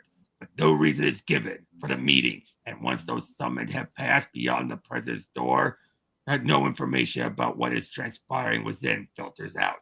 I assume you know why I called you all here. Yes, and we are ready. And as you must also always be, our enemy has been found, coincidentally, in the same town for which our people were only recently driven. I am speaking of the torpedo, of course, who has removed himself and the costume he stole from us to Clariton, West Virginia. He had eluded us until, that is, his sister, Maggie Jones, received this letter, which I appropriated from her desk. The fool wrote his return address on it. Go to Clariton. Kill Brock Jones. Procure the torpedo suit that we may use it for the purpose for which it was designed. The killing of Rom Spaceknight. This time, those who don the power suits of the Rocketeers are race.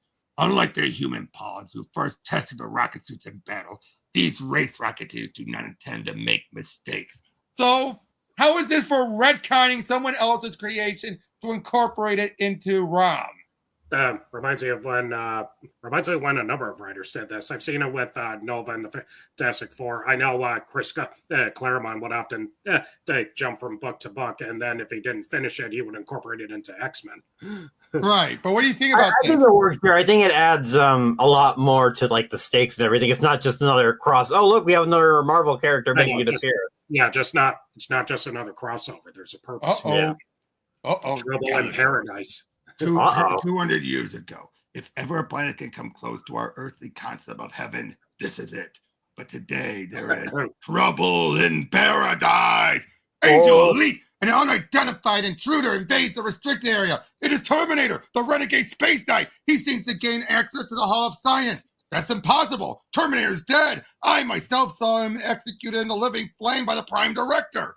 Nonetheless, the Ebon armored figure, which now screams down out of the heavens, is none other than that self-same space knight, and he will allow no one to stand in his way. Terminator's black light I-beam stab force. They are as cold as night and as deadly as any weapon ever conceived. Their original purpose was to slay dire race. Now wait, are the Galadorians Sanagarians? Yeah, the what? They look like Hawkman's people, right down Oh. the testing. I get it. The universes are converging. No, that's not until the 90s. Well, yeah. No, dude, there was a crossover still in the 70s and everything. No, that part again. I'm talking about the Amalgamverse. All right. Today, they freeze the blood of Galador's genetically engineered Angel Elite, a home guard known for their bravery and loyalty. Yarg! But not alas for their invincibility. Hey, stand back. I do not desire to cause your death, angels, but cause them I will. If you bar my entrance to the Hall of Science. The angels rally, but Terminator ignores them, turning his I-beams on the great brazen doors. So intense is the cold emitted by his I-beam that the door's atomic structure is devastated. That which I must destroy is stored within. My I-beam shall seal the way behind me, eliminating attacks from the rear. And there are still guardians within the Hall of Science to be dealt with, murderer. Indeed there are, but not for long. Shrek! The sounds of breaking bones is never pleasant. I've sworn to safeguard the Hall of Science with my life, and so you shall. Let the annals of heroes record that you did your duty well, until the moment death claimed you. Then there are none to impede his progress towards the Science Hall's enormous inner chamber. But that does not stop the Prime Director, regal ruler of all Galador, from the futile attempt.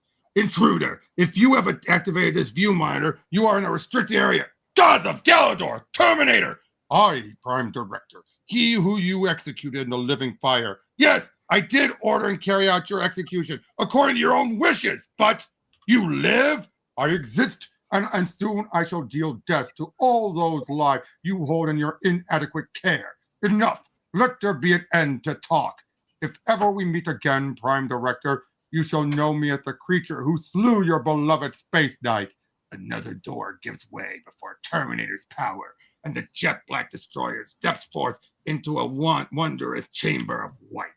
Here, in this cryogenic crypt, lies the human remains of every Here, in the cryogenic crypt, lies the remains and the human remains of every Galadorian who ever gave up his or her humanity. Here, in row after row, stacked high into the vaulted roof above, is the promise of restored humanity for all who allowed themselves to be grafted into the cyborg armor of space knights in order to defend Galador in time of wars.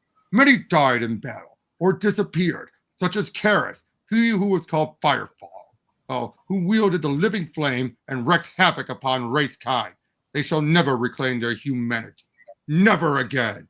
But then there are the remains of those who survived the race war, only to find out that they must remain space knights until every last race is hunted down and destroyed.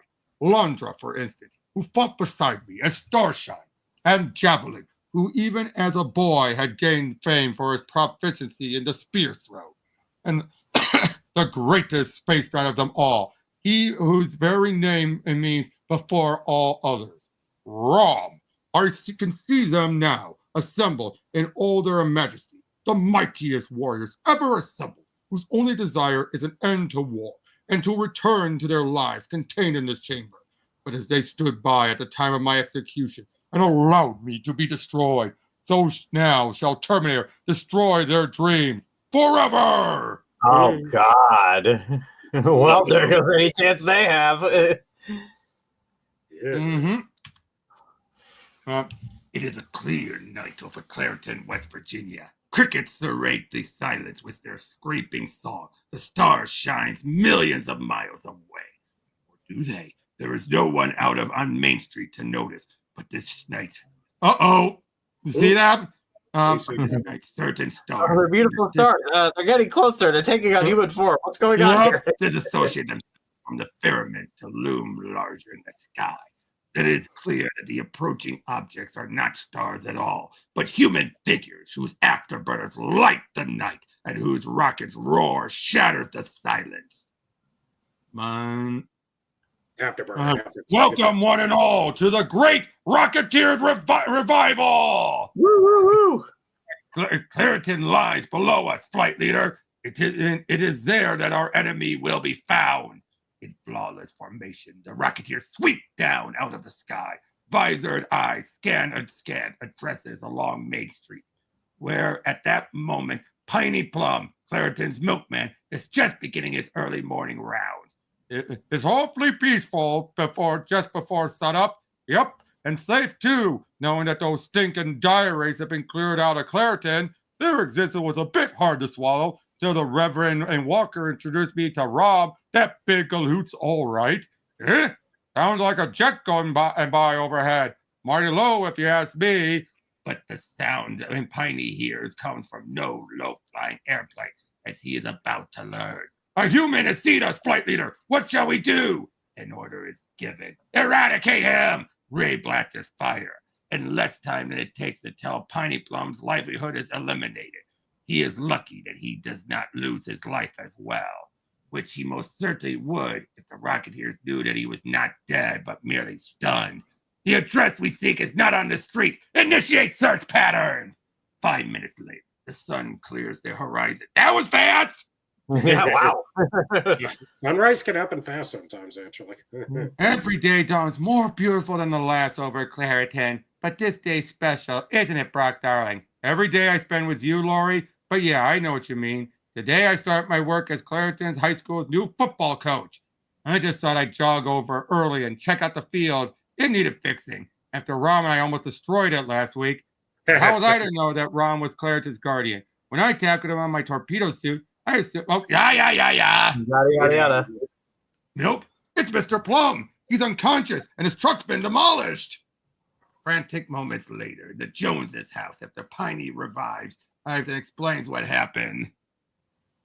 Just one sec. What? Just a sec.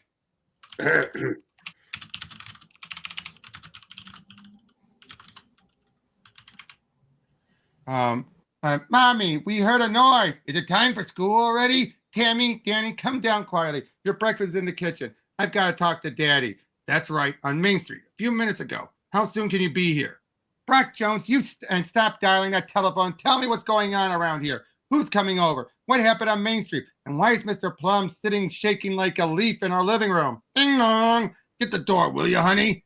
Yes, I'll get the door and give whoever you invited over at 7 a.m. a piece of my mind. Terrible way to start the day, I'm afraid, Mrs. Jones. But it'll be okay now. Brock's call alerted the town. Oh, Steve and Lorraine. Lorraine doesn't seem to understand why we're here. Steve, Brandy, all of you, thanks for coming.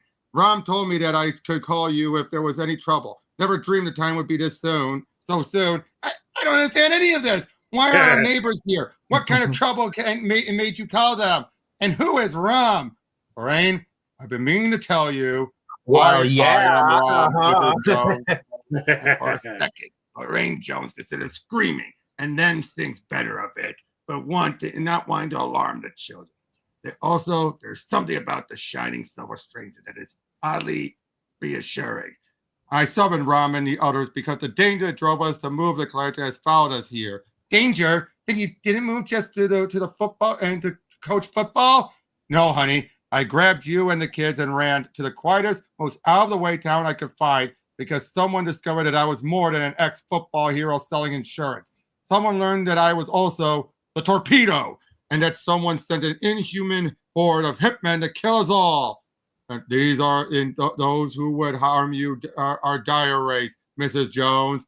Aliens who had infested Clariton before Rom drove them out. They employed a human scientist to develop the torpedo suit. The scientists learned their true nature, installed the suit, and fled. Other humans unwittingly in race employ pursued and killed him.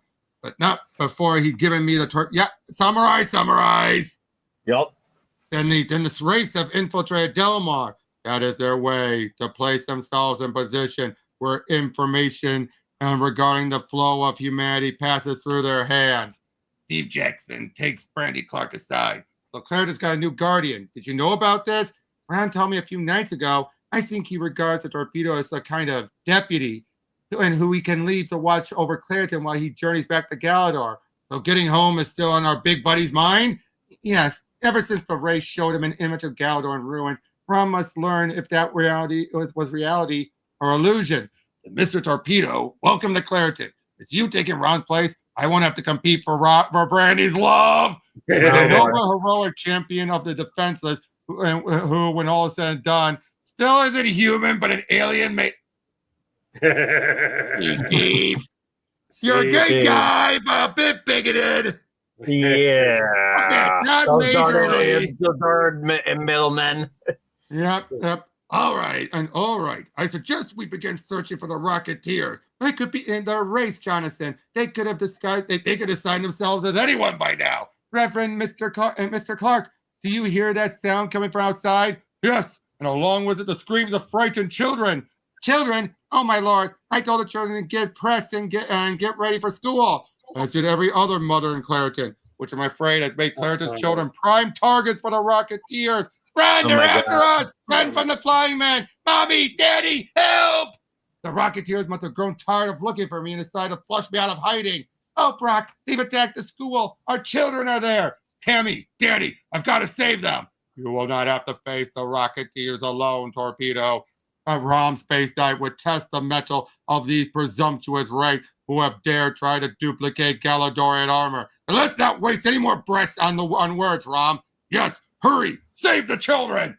Have no fear on that score, Jonathan Clark. Not a single child shall suffer harm. Not if Rom and the torpedo can help it. Driven by Galadorian. I smell team up. Yep, rocket pods and race-forged boot jets. Clariton's guardians hurtled throughout the sky. Rom thinks that the torpedo's courage this day will determine whether Clariton can be left safely in his hands.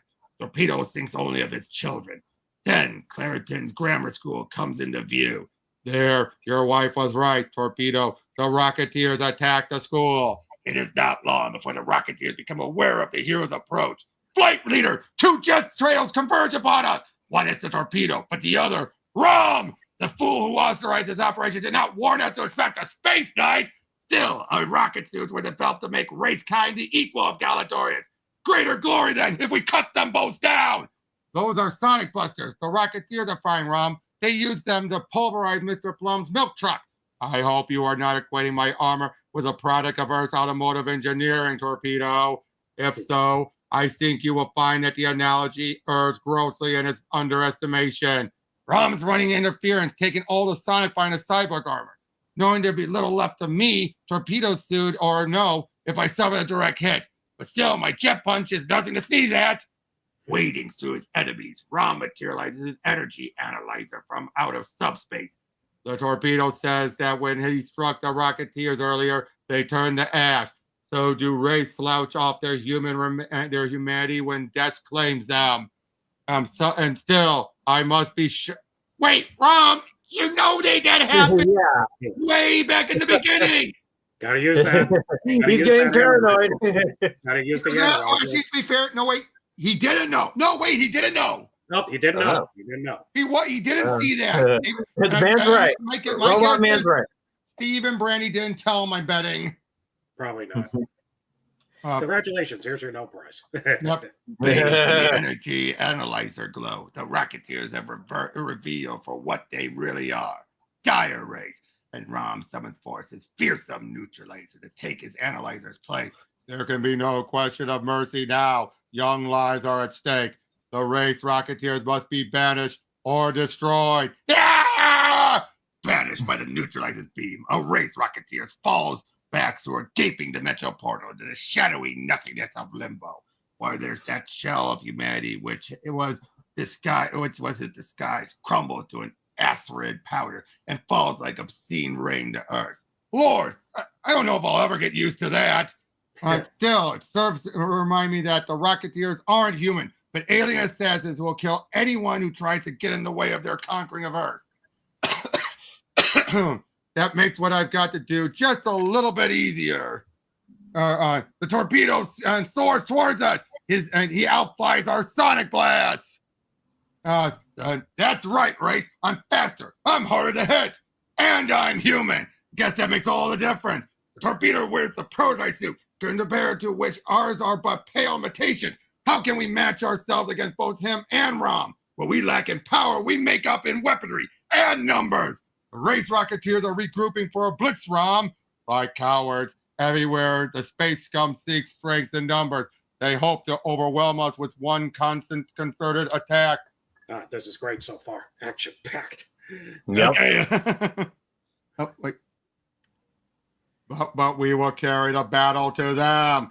You make one heck of a football coach, Spaceknight.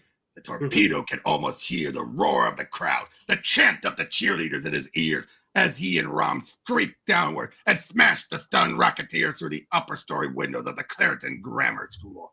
There, amidst diminutive desks and chairs, the former football pro knows he will play his greatest game, not for fortune or fame or for a touchdown scored, but for the sake of a town he now calls his home. A space knight he has come to regard as his friend, and for the salvation of his planet Earth. Guido loves Carol. Hold, Race. I would ask you who revived the Rocketeers. There's no fate you can threaten me with that is horrible enough to make me betray my race masters, Rom. Surely, Race, you jest. For I know that your race would prefer even death to eternal banishment. One day we will find a way to be free from a limbo, Rom. And then, I exist to see that such a time never comes, Race.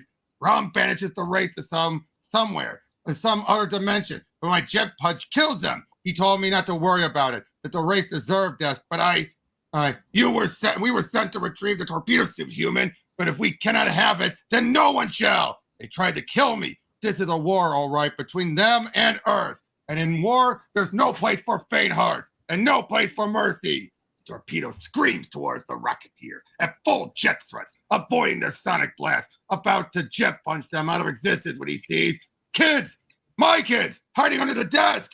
If I strike at the Rocketeer with my full jet power, the jet shock might kill or cripple my kids. I can't take that chance. I have to unleash the jet power my torpedo suit is built up. Boom! Let myself wide open. Boom! And it looks like I've been intercepted in the other team's territory. The torpedo suit you wear is mighty beyond measure, human, but it does not make you invulnerable. Once you're dead, it will be worn by a race used to battle against Rom. Can't die. Gotta save my kids. Though intended for evil, the torpedo suit has been enabled by its wearer. No race shall ever don it. Rom's neutralizer sings its song of banishment, and 2 race Rocketeers pass beyond the pale of existence. Not while Rom Spaceknight lives. Daddy, it's you, isn't it? Yeah, kids, it's me. Some hero, huh? You were terrific, Daddy. Even better than when you played in the Super Bowl. Your children sense your heroism, torpedo. There is no shame in suffering a race wound. Many of those Space Knights who has gone down to a more lasting defeat. Rom, when you fired that ray gun of yours, I caught a glimpse of that place you call Limbo. And do you now understand why banishment is no more mercy to the race than death? Only in Limbo can race kind be contained and punished as befits their crimes. Now our battle here is done. Let us go home. Soon in Brock Jones's living room, I came to Clariton for my family's safety. Now I guess we'll have to move on. Now, Brock, if everything I've heard about the dire race is true, then we wouldn't be safe anywhere. We've got to make a stand. That's what we here in Clariton have done, Lorraine. Welcome aboard. This is glad news. Glad news? Glad news? That's Space Knight lingo. That's Space Knight lingo. Indeed, to my cyborg receptors, I had hoped the torpedo would prove able and willing to safeguard Clariton in my absence, or I must return to Galador and see if my world still exists, or whether it lies in ravaged ruins, as the race would have me believe. From what I hear, that's some trip. Good luck, Rom. But how will you get there, Rom? After all, it took you 200 years to reach Earth. I battled a race across the cosmos, Brandy. The return trip shall not be as long, especially if you can get the Avengers or Fantastic Four to lend you some sort of spaceship. Yes, that is what I believe I must do. I dare not leave Earth for long. If Earth's heroes will aid me, I promise I will return. But that's a story you'll have to read in Power Man Iron Fist number 73. Meanwhile, the office of Delmar Insurance Company in New York City. Mr. Benjamin, we thought we heard a shot. Look at his desk, a smoking pistol. Mr. Benjamin, is he dead? That the coroner will have to determine when he analyzes the molderous pile of ash. It was once Byron Benjamin, president of Delmar Insurance, who unbeknownst to all was not human, but a dire race. It was he who dispatched the Rocketeers to Clariton and destruction, and knowing full destruction, and knowing full well the price his race masters exact for failure. Has seen to it that they never find him alive. Yeah. But more. What's wrong? Why have all the units of the Angel Leap been summoned to the Hall of Science? Terminator is within. The renegade Space Knight we sought executing the living fire. It is said he wishes to destroy the stored mortal remains of his fellow Space Knights, without which they can never become human again. This is a seeming anomaly here. Galador was ever a paradise, a planet, knowing neither hunger nor want, crime nor strife. Why then did Galador's prime director order the genetic breeding of the Home Guard Angel Elite? Could sorry, I see this. Could it be that, so it's more that should have been Terminator there. Could it be that in some unfathomable fashion, he knew beforehand that a situation such as this would occur? Back! The brazen doors which Terminator sealed from within are bursting up out and outwards. What my black light eye beams conceal, they can unseal. And let none bar my way. I have one which I came for, and would now leave with it unhindered. Rom's body! The renegade bears the cancer from the cryogenic chamber. He could not have attained it unless he had first destroyed the Angel Elite unit standing guard within the science hall. Indeed, I did, Wing One, for they too sought to stop me. I was condemned for my lack of mercy, for the unbridled killing urge that oftentimes came upon me. It was with me now, and thus I am afraid that you too must die. Aye! Or Galadorian slaying Galadorian, never as such a scene can come to pass. Ape shall never kill ape. Yeah. Believe me, buddy, it's here. Yes, it was the war which costed me my life. My memories grafted into Space Knight armor that I might battle the race, while you angels were bred to guard the home front. The race war made us all what we are. Whether such change is for the better or the worse, I will not debate. I do but follow the commands of one whom I cannot refuse, one who is far wiser than I, one who will one day become Lord of all Galador. Terminator drives us back from the steps. Yeah, there's that weird bubble thing again. Yep, I know. The Angel Elite takes cover. Soon, when the searing sub-zero assault and Terminator's black-eyed eye beams subsides, they again attempt to approach the Ebony Space Knight, only to find them gone. Terminator blasted a hole down through Galador streets, gaining access to the labyrinthian sewer system below, and made good his escape. Order search parties down into the draining ducts. Though there may be many miles of them, Terminator must not be allowed to escape. Meanwhile, we must discover what destruction he wreaked within the Hall of Science. It is to this very building that the flower of Galador's youth flocked in answer to an urgent summons. The race were invading. Warriors were needed. Human beings willing to have the humanity grafted into mighty space knights. That they might become warrior soldiers capable of defending the realm. The space knights triumphed. The deities were driven into space. But the race war would not be over until the race war would not be over until the race were not only defeated but utterly destroyed. Reluctantly, the space knights departed from Galador. Blah blah. I don't understand. The chamber's been forced, but everything's intact. Not everything. And Wing Leader, the canister containing the human remains of Rom, greatest of the space knights, has been taken. But what possible use could Terminator have for the humanity of a space knight? The answer to that lies in the sewage system of Galador, where a somber space knight makes his way through soft subterranean light towards a waiting darkness. The dark portal waits. It's where I was told I would find it. And he who dispatched me unto my traitor's mission now summons me through to the other side. The dark portal is a teleportation device of sorts. And Terminator finds his atoms reassembled in a place he has been before. This is the chamber to which I was teleported when all space knights watching thought I had been consumed by the living fire.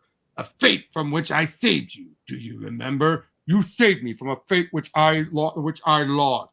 But must we argue that all over? You were too valuable for me to allow you to perish. But what is that you carry? The human remains of Rom, greatest of the space knights.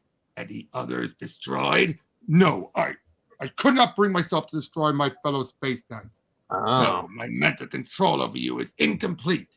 Interesting. It seems there are limits to my power of which I was not aware. But perhaps attempting total destruction of space knights was a mistake. Perhaps there's some other subtler way to conquer Galador. I wish my will were my own, and that I could destroy you as well as myself. But you cannot, for I control you, armor and soul. Or at least I thought I did, until you failed in the mission on which I dispatched you. But what made you bring me the humanity of Rom? I think I know. And a plan begins to form in my mind, by which, using this frozen humanity, I can give you life in exchange for that which you lost. You can give mastery all over Galador to me, Mentis. 200 years later, Rom Spaceknight will discover whether Mentis' plan succeeded or failed. Be here for Rom number 25. We will. Oh, Sweet Christmas. Oh, yes. That is a sweet Christmas. Didn't Jessica already give you one on her show? Hey-o! Okay, now this I'm going to breeze through. Okay. All right, because there's evil here that must be found. Help! Help me! Somebody help me, please! Evil that must be destroyed. Uh-oh, deja vu. Here we go again. Yep, here we go again. From But square one. it's a different place. It's New York, of course. Yep. They're used to superhero attacks by now. Yeah, but it does look like Rom is going on a rampage, doesn't it? It really does. Tell everybody. Ron, you're not helping your case, man. Yeah, my foe has been eliminated. Now, this is a different writer handling this. Right. Dry fire. Oh, but then look, my work here is done. Now I must find the ones who call themselves the Fantastic Four. Oh, yeah, sure, Rob. I'm sure they're going to be glad to talk to you after hearing what you Yeah, did. come on in, buddy. Not before. All you're going to get is a punch in the face, a clobbering time punch in the face. Yeah. Well, the thing will deliver. Yep, but like I said, I'm breathing through this part here. Yep. Okay. Yep. Oh, there's Luke. Luke. I'm so used to him being bald. No, dude, this is the 70s yeah. and 80s. In the 70s and 80s, if he doesn't have the afro, it's not Cage. And there's Danny. Yes. Yep. Who is the male black man with the martial arts friend with his hand? Sure. And Cage, you're dead. Luke, you worked up.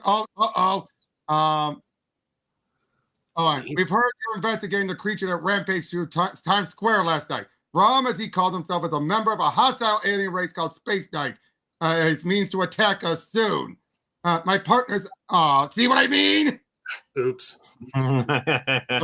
Whoops. Whoopsies. And again, nobody's been up to date on what's been going on. As far as Jack F. Hart thinks, he was a bad guy. Right. Yeah. Oh, look, he's actually using it to learn Spanish. Hola, viva la raza. I like that. But Yeah, it's like, it looks like the art was done by someone else too. oh yeah, definitely different artists too. Yeah, the last compilation we saw was Sal Buscema. Yep. But this is Greg LaRocca. Karate Kid. Wait, there is no need for us to fight. The analyzers show me that you are not my enemy. That's your analyzer? Then your analyzer is full of it. You've got a lot to answer for, Tin Man, and not just to us. You really think we're gonna let you go free, all nice and peaceful like, just because you ain't in the mood to fight and you're in the mood for a fight right now? No way! Not after all the folks you killed. I killed no folks. No, folks. I merely banished my enemies to the shadow realm of limbo. What is this? Enemies and jive? I've known Polly Langdon for years. That gal was a friend to anyone with money and an enemy to no one. If she was one I appeared to destroy, she was not truly human at all, but a dire race.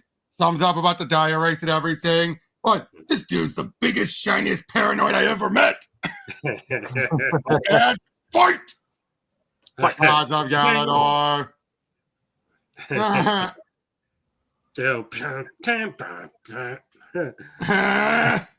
So one day, like Popeye said, let's go in and fight. Put him up. Everybody was kung fu fighting.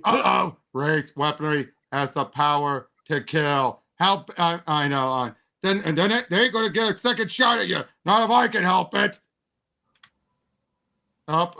They realized something's off. Yeah. Yep. Yeah, this was one of the issues that. Oh wait a minute. The woman. Yeah, look at the woman who was killed. She just crumbled away in the ash, but the blast for the gun never touched her. She was killed by falling rubble. So that's how they found out. Yeah. Yep. Birds. And this leads to them storming the Baxter building. There we go. Oh boy. The thing from outer space. Yep. Searchlight stab at the New York City. Just double checking which issue we're up to. We're almost done. 2 more and this and 1 more issue. Okay. Can you hold that thought? I got to use the bathroom. Too much to drink. I'll be right back. Yeah, go bathroom. I'm going to get a drink. Yeah, I need a drink too.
Just a sec.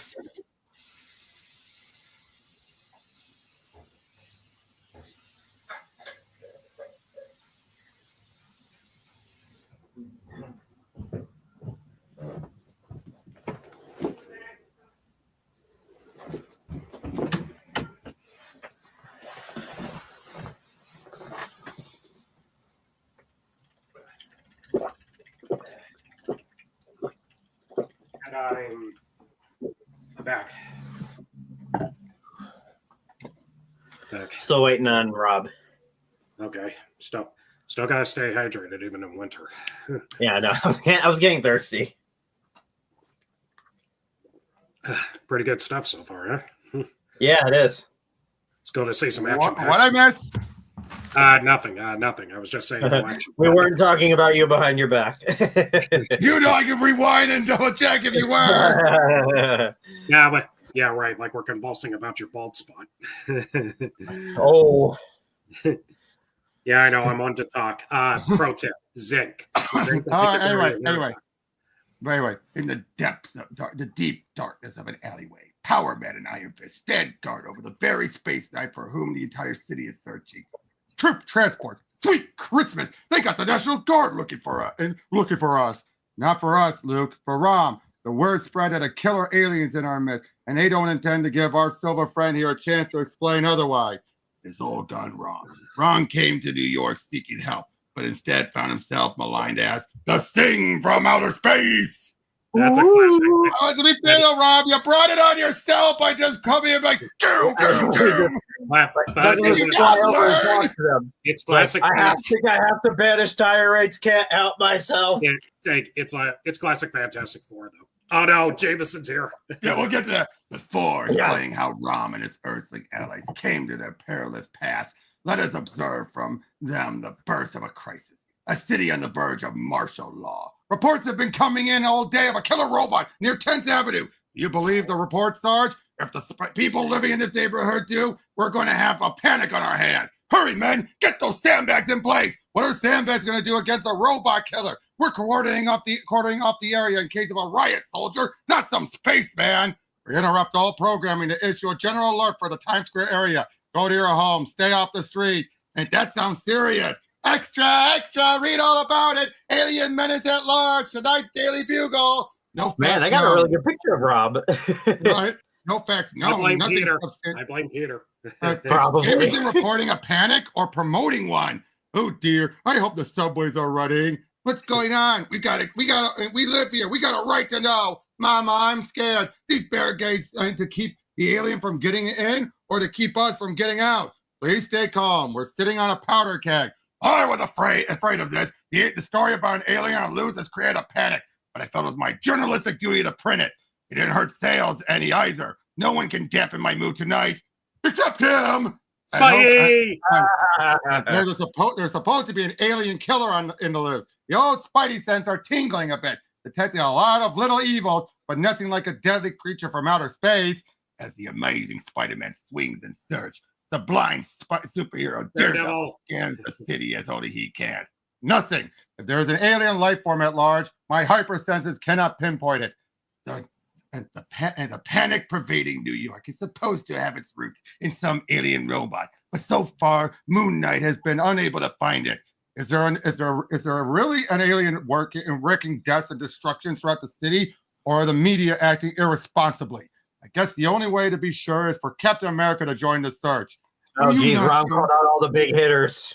Are you not going to join the hunt for the alleged alien, sir? No, Jarvis. The sight of a man encased in armor might be mistaken for the robot alien. I don't want to add to the panic. Tonight, Iron Man will remain at Avengers Mansion. The panic's spreading. We've got to apprehend that alien. We're doing everything possible, Mr. Mayor. Rest assured, the media will make the public aware of our danger. But as two of the newsmen leave the mayor's office, yes, we'll make sure all of America, all of Earth, aware of the danger posed by Rom. We've orchestrated this panic perfectly. Soon, Rom will find himself hated and hunted wherever he appears on Earth. Come on. I'm back in the alleyway. We summarized what happened last issue and during the tie-in. Luke, do you realize what you're saying? Certainly we were deceived by the dire race, but what of the real Fantastic Four? Somehow, Racekind knew I had come to your city seeking the aid of the Fantastic Four. You did kind of shout that's what you were going to do, I believe. Yeah, you kind of had a little detour there first, Rom. And that I might return to my home world, distant Galador. Maybe your shapeshifting friends have already gotten the real FF out of the way, spaceman. No, and now ain't that a thought? I used to be in the FF on a temporary basis. Fantastic Four 168 to 170. I know how tough those dudes are. If they were defeated, or worse, by the race, I'm beginning to have a nasty feeling about this Silver Sox. We can't stay here. I think I know how to tell the real FF from a fake, but we got to reach the Baxter building to find out. Rom's rocket pack got totaled when we tangled before. So now how do we smuggle him through a city gone bananas? Leave that to me, Luke. Where are you going, Fist? Shopping. Your friend Jess? Not too often. He's usually strong on the serious side. These are the largest size I could find. How? Credit. Fist, I'm beginning to feel like a straight man on a comedy team. This is I mean, hey, it worked for the Thing. It worked for the Thing. Yeah, but that coat usually covers more of him than this. Doesn't cover his feet, though. Why? I knew if we were to pass unnoticed that Rom would need some sort of disguise. Now I know you're ribbing me. Yes, it's not the effect I envision. I do not understand. There's less than 10 blocks between where we are and the Baxter building, Rom. If we can't get you if we can keep you from being spotted over that distance, let's hope there's no tailors out tonight. The coast is clear. Let's go. The strange trio moves out in a city armed and watchfully waiting for the things that go bump in the night. Further south, the same moon shines down on a sleeping Clariton, West Virginia. There, in an apartment in the center of town. Brandy, honey, do you realize this is the first time we've been truly alone together since you were Captain Duplicate Steve and Rom returned in time to prevent me from marrying a dire race disguised as you? Yeah, and drove the race from Clariton. At least we can get back to leading normal lives again. Yes, I suppose so. Oh, Steve, look! That flash across the night sky. It can only mean that Rom has come back. Brandy, that's the jet and summarizing about that. The torpedo. Yep. Oh, I'd hope Rom's absence would make Brandy remember that I'm the guy she's supposed to be in love with. But it's not working out that way. Rom's got a lot. Quite the charmer. I got a lot of faith in me. But what the heck's the torpedo supposed to do with the race return? I can't see him like Rom can. I don't even have Rom's energy analyzer to reveal when a race is disguised as a human. All I got going for me is a fancy flying suit and one heck of a desire to guard this on this town to which I've reclaimed my family. Huh? A scream? Below on Clariton's usually untroubled street. Like, give me your bag, lady, now! Neither mugger nor muggy noticed the strange fog moving in on them until they are enveloped in its own company shroud. Seconds later, the torpedo arrives. The fog is already withdrawing. Put up that gun, punk! Gun? And you're not going to tell me that with a water pistol you were waving, are you? I heard this lady scream. I came to help her. I fell. He was helping me. Huh? They're walking off arm in arm like that punk was a Boy Scout being kind to an old lady. Can't take him in if she says nothing happened, but I don't get it. Whatever spell has bewitched them, eludes the torpedo's eyes. Elsewhere in Clariton, at the home of Brock Jones, a.k.a. the Torpedo. I wish Brock wasn't out on patrol every night. In fact, I wish Brock wasn't Torpedo at all. The kids are thrilled to have a superhero for a father, but I want my husband back. As Lorraine Jones watches over her two other older children, a cry from the nursery alerts her that her youngest is awake. Lorraine does not know about the fog. If she did, perhaps she might hurry faster. Mommy's coming, darling.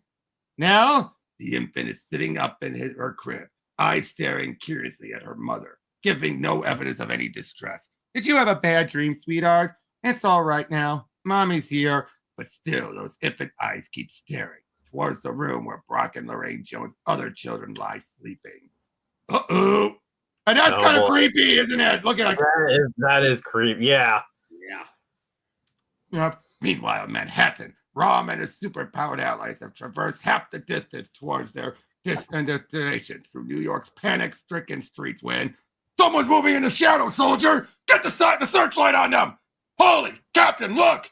No, the trio caught in the search beam circle of light are not your average New Yorkers out for a late-night stroll. They are Rom Spaceknight from far up Gal. Yeah, blah, blah.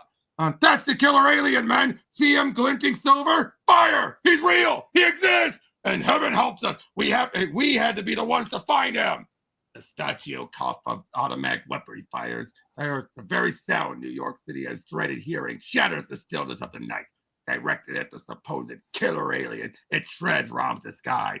Power Man, Iron Fist, behind me. I'm bulletproof, spaceman. Let me cover Fist, and then we'll tear out and into those soldier boys. No, I did not come here to fight humankind, but to seek its aid. Look out, the alien's gonna crush us! That truck must weigh 10 tons or more! Dragon fire, sweet mama! Let this vehicle separate us from those who would slay us. They're using the truck for cover. Put that bazooka to good use, soldier! Blast them out of there! Who's that with the alien? Who cares? All right, let's get them! Sir, they're gone down into the city sewer system. It'll take us forever to flush them out of there, so to speak. Whew, what a stench! What manner of place is this? Stage 2 between New York's plumbing and the Hudson River, spaceman. I know these sewers like I know my own backyard when I was growing up. Come to think of it, they were my backyard. Tom is staggered. His world, Galador, had learned to recycle its waste there. Society did not distinguish between garbage and raw material. What kind of world is yours, Galador? Is your Galador, Rob? A paradise, if it still exists. But dire race claim it lies in ruin. That is why I must return to ascertain. Well, whoever told you the Fantastic Four had the means to get you there was probably right on. When I was with them, they talked about flogging all over the solar system on one kind of spaceship or another. Rom's home planet is out of this galaxy, Luke. Solar system, galaxy, what's the difference? If you can get there from here, the FF got a way to do it. Dude, I'm sure the sub-basement of the Baxter building is on the other side of this wall. Unless I'm wrong, in which case we'll find ourselves in the vault of Chase Manhattan. Luke, I can't call on the power of the Iron Fist too often. Save it, and Pard. This little break-in comes courtesy of the guy who puts the POW in Power Man. The turbines, generating Fantastic Four of their own private power plant down here. Something's got to make the clocks run up there in the FF headquarters. Heads up, that's the FF Special Express elevator. Doors are locked, but having once been a member, I still carry around the key. Nothing. They must have changed the locks. Of all the let me by, Luke. No matter what these doors are made of, my Iron Fist. Well, no, you have already said that you must conserve your power. I will gain access for us to whatever lies beyond these portals. Again, the Earth's heroes marvel at the Galadorian's might as the elevator shaft is easily exposed. Our destination is up there, Rom. 44 floors, and since the elevator is not going to come down on us, we're going to have to hand over hand up these cables to the top. Spaceman, are you listening? The cables would never support my weight, Earthling. I must employ another mode of ascent. Buzz, why not just use the elevator? They'll be expecting that. They climb up 38 stories up. Laser beams sizzling out of the walls. We must have unknowingly tripped an intruder alarm. The laser avoids the elevator car itself. Bet a lot of good, and that does us. We ain't inside.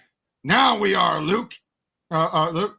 A most formidable means of safeguarding one's domicile against unwanted intrusion. I'm sure those lasers aren't the only defense, Rom. The FF like their privacy. Suddenly, sonic shrieks! And they are pulsed so as to paralyze to a human nervous system. Being half human, I am slow by the sound wave, but my cyborg circuitry is compensating, enabling me to summon my subspace neutralizer. As its name implies, the neutralizer neutralizes energy in its various forms, including sonic energy. Thus, the paralyzing sounds are negated. That's the weapon you used on the race, ain't it, spaceman? I sure hate to have to turn on me. Yes, you would, Luke Cage. Luke, the elevator doors are opening. There's something waiting for us. A half a dozen things. called Herbies. Ah, We are humanoid experimental robots employing B-type integrated electronics. We were created by Reed Richards and programmed to safeguard the Baxter Building in the absence of the Fantastic Four. We possess the power to fulfill our programming. Indeed, they do. The prototype Herbie, taken over by that insidious intelligence Dr. Sun, almost succeeded in single-handedly destroying the Fantastic Four themselves. True, these Herbies are programmed strictly for defense, not to plan an attack, but still the odds seem overwhelmingly in their favor. Let's go, Fist! With you, Luke! Iron Man, Power Fist, wait. I do not wish for there to be a battle. There ain't no other way, Spaceman. We don't know which FF these Herbies are programmed to obey. The real FF or the race impersonators. Hey, where you going? You ain't running out on us, are you, Rom? I am here seeking the aid of the Fantastic Four, not to bring devastation down upon their home. Power Man and our Iron Fist hold the automatons. I must find a more permanent and less destructive way to end this senseless battling against security devices. Stand, intruder, or be subdued. Another security device barring my path. Yet pass I must, for I sense that the power source for all these wondrous watchdogs originates further down this corridor. You have been warned. You have been warned. Yes, I was warned. Truly, this Reed Richard must possess remarkable intelligence. His weapon stunned me, despite the immense protective qualities of my Space Knight armor. Shh! That sibilant hissing. Some manner of containment vessel. The canister fills with gas. My respirator filters it. I need not fear, but I will not be contained. My patient grows short. How many traps does Reed Richards have? You don't want to know! By now, quite a bit. The Baxter Building, I would think, since it's the 80s by now has been invaded multiple times. It had no security last time. That's how the Frightful Four came in. Yep. Thanks to gathering a lot of alien technology and having the tech go now, how Reed has had a lot of time to build better security. I mean, he's one of the smartest men in the universe. Yes, so. Right. My patience grows short.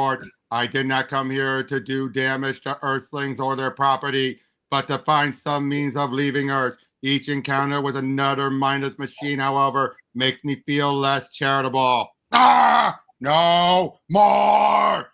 A yon maze of computer panels occupying an entire wall at the end of their... Wow, so much text! Yeah, that's a lot. I hate to go in. I'm skipping a bunch of this. Hey, we gotta read something. We gotta read something. Yeah, but it gotta be honest. This is a little too much. Yeah. Yep.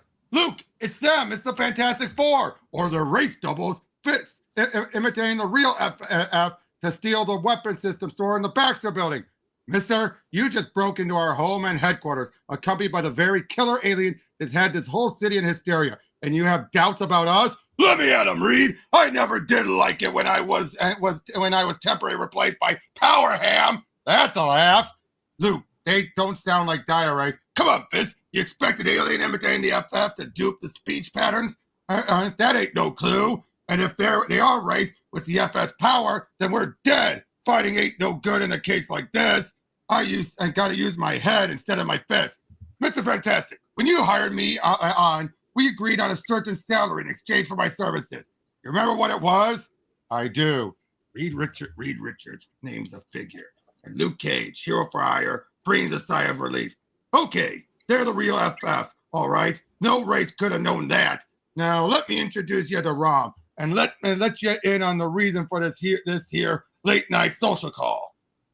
Skeptical as Luke's story first unfolds, the Fantastic Four, none of us soon come to believe it and agree to help Rom. Race imitating humans and living here on Earth, it sounds incredible. The Skrulls change shapes too, but why is it so hard to believe other races can do so? I still can't believe you paid Power Man that much money. Reed Richards leads Rom aboard the saucer-shaped ship docked in their hangar. He captured the saucer from the Skrulls years ago. It's powered by warp drive travel through hyperspace. I programmed it with the coordinates you gave me for Galador. You have all shown me a side to humanity I have seen too seldom in my time on Earth. I cannot find the word to express my gratitude. You made us aware of a danger to Earth, which you've thus far combated single-handedly. We owe you, Rom. Good luck. Soundlessly, the scroll saucer bearing Rom lifts off from the Baxter building. Farewell, my friend. Soon it passes beyond Earth's atmosphere. Farewell, Earth. Then there are only the stars and beyond. After all these years, I am going home. Meanwhile, back at our big blue marble, Rom should be warping into hyperspace by now. I hope he finds his world, the paradise he left it, and not a race hell. You'll call up the state of emergency, Reed, by telling the mayor we've defeated and destroyed the killer alien? Yes, better than the true story, since an undocumented report of humans disguised race living here on Earth might cause an even graver crisis. Luke, one last thing. Your question regarding your salary to determine whether it was the real Reed Richard or not was ingenious. Yeah, so what if the race had duplicated the FF's brain patterns as well as our physical appearances, in effect, learning everything the real FF would know? Huh.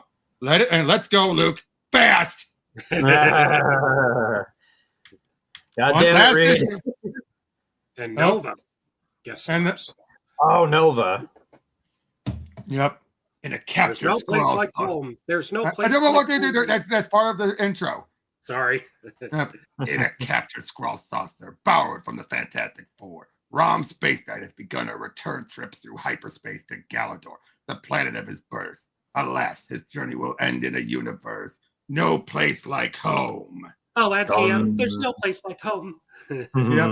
As the scroll saucer emerges from hyperspace, Rom's eager eyes scan the heavens for some sign of the twin suns of the golden galaxy by which orbits Galador. Only distant stars break the black emptiness of space. Have I emerged from hyperspace too soon? Reed Richards, leader of the Fantastic Four, preset the guidance system of the scroll saucer to Galador's coordinates, which I retrieved for him from my memory circuits. But now I see no evidence of Galador, nor can I read these alien scroll instruments. I am no scientist, no pilot. I am a warrior, and I am lost in space. Danger, Will Robinson. Danger. Or worse, as the dire race foretold, Galador no longer exists. Cyborg sensors react to a sudden movement on the saucer's view screen, and the stalwart Silver Space Knight realizes he is no longer alone in the vast vacuum of space. Moving at incredible speed, the globe converges on Rom, resolving itself at last into individual entities, skimmer-mounted Sephin warriors led by their captain, Powerhouse, and by a brash Earth youth named Nova. A scroll saucer invading Xandarian space. I see it, Powerhouse. Okay, Xandarians, that scroll ship has refused right now. What? Yep. Our stand and be search. Warning. So we gotta assume it's hostile. In other words, open fire. One cannot, of course, hear the whine of skirming cannons in space, but Rom can feel the jarring concussions burst through the halls of the Skrull spaceship. Activating his respirator, which supplies his human tissues with oxygen in the airless void, Rom ignites his rocket pods and flies forth to meet his attackers. At least the trip through hyperspace gave me time to repair my damaged flight pack.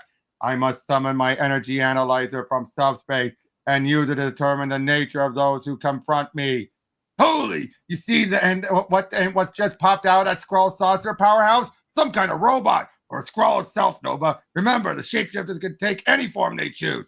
Being the closest and being in command, it is only fitting that I discover whether this intruder be a Skrull or a Skrull servant. Powerhouse's life energies are analyzed, even as he leaps from his skimmer. I had thought my attackers might be a dire race, for I feared race-kind presence near my homeworld Galador.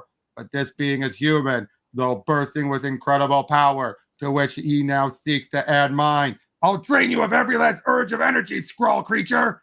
I think not. Once not long ago, a powerhouse had been dispatched to Earth to locate Xandar's lost champion, the Centurion Nova Prime. Powerhouse developed amnesia, and his energy siphoning powers had been turned to crime. After encountering Nova Prime successor, the youthful Nova, Powerhouse's memories returned, and he led Nova and the new champions back to Xandar to aid his world in resisting a Skrull invasion. Today, however, his energy training powers had met their match. drained, depleted. No one's ever done that to me before. I merely siphoned enough of my attacker's power into my armor to weaken him, and no more. But it appears that my act of self-preservation has angered Powerhouse's useful ally. And ring the scrolls around and siphons, but leave the fighting to Nova. Useful, yes, and human, but possessed of even more pure power than the energy-draining Powerhouse. Where are your scroll masters who made you, robot? From what unholy corner of space have you come? Neither am I robot you think me to be, nor am I any servant to the shape-changing scrolls. I am Rom Spaceknight. And why is it towards the end as we go through this it starts to hear the echo? I don't know. It's so weird. That is weird. I'm not blaming you, Alex. I'm just finding that weird. Every time we come up to the 2.5 hour mark, I start to hear my voice echo. Weird. That is really weird. Very. I hail from Galador and most recently from Earth. Huh? Earth? I'm from Earth. Hold your fire, siphons. This non-robot has some explaining to do. Proceed, Silver Stranger, but be warned. Xandar is in the midst of a war. We have not the patience or the time for extended tales. Mine is a story well worth your attention, Powerhouse.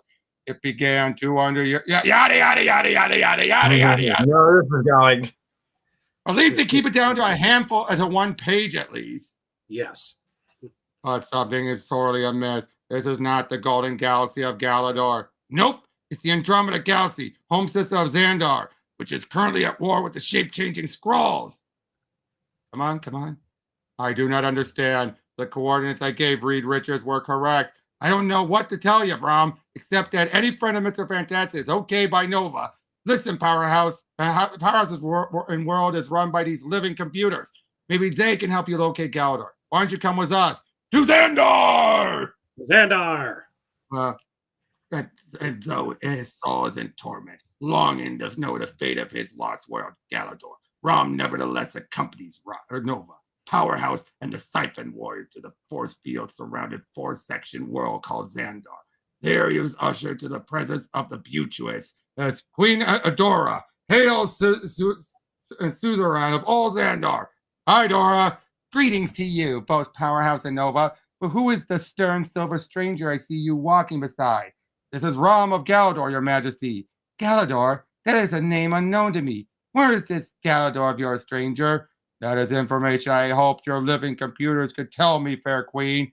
You are lost then? Aye, the living computers of Xandar might be able to locate your world, had their power not been transformed and transferred to the person of our prime Soren to be used in Xandar's war against the Skrulls. But let me explain. Oh boy, so this is all stuff from other Fantastic Four issues. Right. I don't need to go over all of this. This is more for anyone who doesn't know about Nova. To think the Skrulls appeared all the way back in FF number 2. I know. They've been a thorn in the side of Marvel. They were the last contact I've had with Earth, with anyone from Earth. It's been months since I last saw my home planet, and now you tell me Earth is in trouble? The Dire Wraiths are strongly entrenched there, but not invincible. Hey, like that's not very encouraging. News for a guy who's maybe a zillion miles away from home and helpless to do anything to save his family and friends. Queen Adora could not help but be moved by young Nova's plight. Alas, Richard Rider, even if you return to the world of your birth alive, your Nova powers must remain on Xandar. Suddenly, a jubilant Siphon warrior bursts into the Imperial chamber. And suzerain and wonderful news, the mile-long ship bearing our Nova cores entered the Xandar system. They were returning home victorious. The Skrull invaders have been crushed. Do you hear, Galadorian? The war is over. You may gain the information you seek sooner than I thought. Go, warriors and centurions. Tell all Xandar the joyous news. Prepare a hero's welcome for our gallant Nova Corps. Joy reigns on Xandar, exactly as it did on Galador when I and my fellow space knights shattered the invasion force of the dreaded Dire Wraith. Alas, that our war did not end then and there. As Queen Adora prepares to meet the Nova Corps, Rom accompanies a homesick Nova from the Imperial chamber. So that's it? Months of standing sentry duty waiting for a second invasion of Xandar that never comes? And the real battle won in space without me? Be glad, young one. Now you can return to Earth. True, there is now nothing further for a man called Nova to do on Xandar, save take part in the celebrations marking the return of the victorious Nova Corps. Siphon skimmers guide the mile-long Nova ship into orbit about its 4-second homeworld. On the ship's bridge stands the Earthling superheroes, Crimebuster, and his father, the Comet, Diamond Head, and the Zardarian commanders Protector and Centurion. On the surface of the forest and domed asteroid, on which the vast majority of Xandarians dwell, it seems that every man, woman, and child has turned out to welcome home the conquering heroes.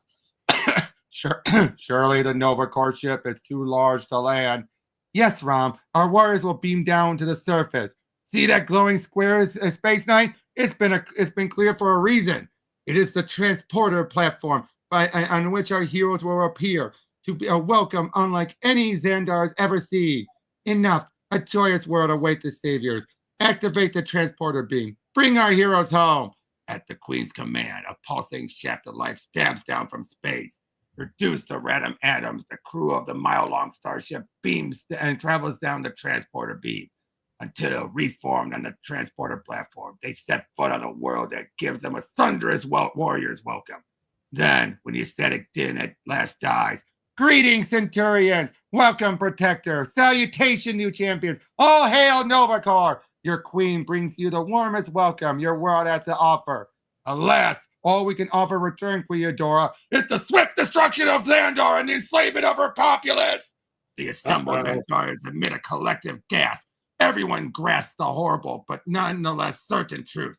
But there is only one rash enough or brave enough to give it voice. That ain't the Nova Corps. And heck, Dora, they're not even human. They're lousy, stinking, shape-shifting scrolls. Indeed, Nova. And now that our ruse had led you to welcome us with open arms, you shall pay for your folly with your lives. The Skrull slaughters are swift, merciless, and good as their word. Oh, geez, look at the guy's like... Get back, Your Majesty, into your palace. Hide while my subjects are cut down by the Skrulls, Nova. Never! Adora of Xandar will perish with her people. There may be no need for such a sacrifice, Queen of Xandar. There may be no need for such a sacrifice, Queen of Xandar. The Xandarians fight back with a weapon mightier than our own. How? Our intelligence report said that they are all but defenseless. That is because Rom arrived on Xandar too short a time for the Skrull spies to become aware of either the Spaceknight or his incredible neutralizer. You startled the Skrull, Spaceman, but they'll regroup. Their very presence here means that they've already ambushed the Nova ship, its Siphon escort, and taken the place of Xandar's protectors. And we are helpless against the Skrulls. I will take the brunt of the Skrull's attack, Queen Eudora, while the young Nova attempts to ascertain the fate of your warriors. Good plan, Rom. You hold the Skrulls. I'll try and find the Nova Corps. If they still live, young hero, on which this Spaceknight would not wager, for the Skrulls seem every bit as capable as murderous the dire race, whom their shape-shifting power resembles. An interesting thought. Can there be a link between the Skrulls and race kind?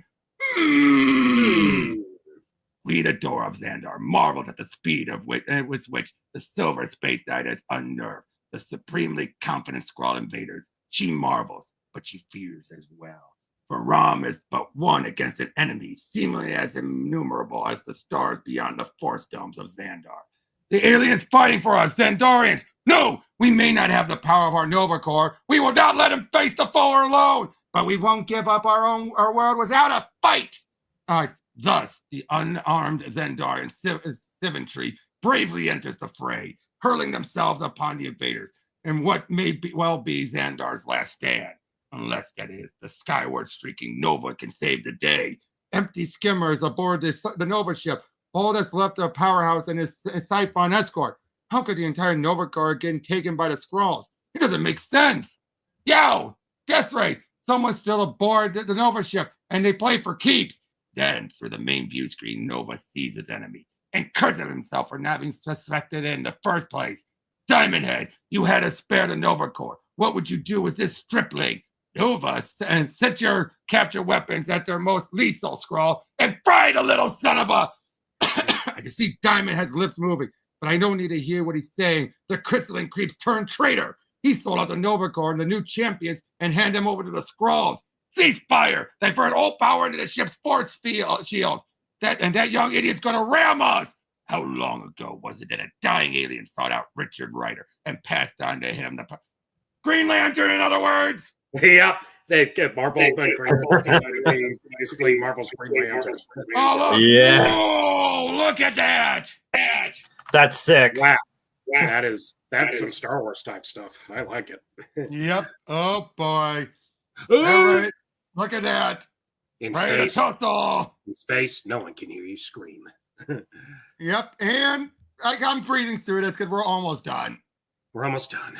Yep, with this match. Because this was a longer one. Yeah, it was. It was, yeah. We're all captured and enslaved, and we find out that Diamond had already portrayed the new champions. He had allowed the Skrulls to deceive our craft and then to transmit the signal that would draw the Nova Corps into their trap. Crimebuster discovered them and was slain before he could warn the rest. I tried to avenge my son, but was phased into that other dimension along with the ambushed Nova Corps. I'm sorry, Comet. I know it won't bring Crimebuster back, but I made Diamond Head pay for his treachery. Now we've got to get down to Xandar before the only thing standing between the world and Skrull enslavement is a space knight called Rom. Back, Skrull. So it feels like this was done to wrap up Nova stuff, I think. I think the book had ended by this point. The book had ended by this point. Oh. The story continued in the Fantastic Four. I remember that, reading about it. Oh, yeah. So this was helping wrap up the war side of things. Isn't it great when Marvel, the whole universe just comes together? It sure is. Oh, look at that image. Nice. Bye. Yep. Bye. Yep. But hold on. What good am I going to be to Earth without him? Ordinary Earthling must find ways to combat the race Nova. When you get home, look up Brandy Clark in Clariton, West Virginia. Tell her that Rom Spaceknight sent you. And now, Richard Rider. Hey, I'm fading. Return to your world with the eternal saints of Xandar. Richard Rider remembers the day when fate chose him. So in other words, he's sent back without his powers. Again, wrapping up things like this is giving him his grand finale, but obviously he'll be back again. But he'll be back in the big numbers. But I do like how this is used to wrap up that plot point. Yeah. Oh, yeah. Your queen says you possess knowledge of your world's living computer protector. Can you use that knowledge to tell me where the cosmos, my world, Galador, is, if it exists at all? I could try, Rom. There is no way to describe the one working of the collective intelligence of all of Xandar. Suffice it to say that searching thousands of years of accumulated knowledge gleaned from every corner of the cosmos, Protector arrives to an answer. Galador exists indeed, Rom, but has been moved, as the entire Golden Galaxy. Moved? How? Where? That you must learn for yourself upon your return to Galador. And he had sent Richard Rider home to Earth in a twinkling of a thought. Protector now dispatches Rom towards his destination. Meanwhile, in Clariton, West Virginia, USA, Earth, early evening patrol's done. Clariton is quiet as the grave. Time to go home to Laurie and the kids. Brock Jones, also known as the Torpedo, lives for his wife and children. It was for their safety that he moved them all to Clariton. That's why he's so concerned when he returns home to find Brock. Thank heavens you're home. What is it, Laurie? What's the matter? It's the kids. It's Brock, Tammy, Danny, and Liddy Nell. They're all sick. Dr. Stennis is up in the nursery with them. Brock Jones was a football hero before he turned superhero. What is it? What is it, Doc? What's wrong with my kids? I'm afraid I don't understand, Mr. Jones. Your children are as fine as you can see. Oh, boy, the fog.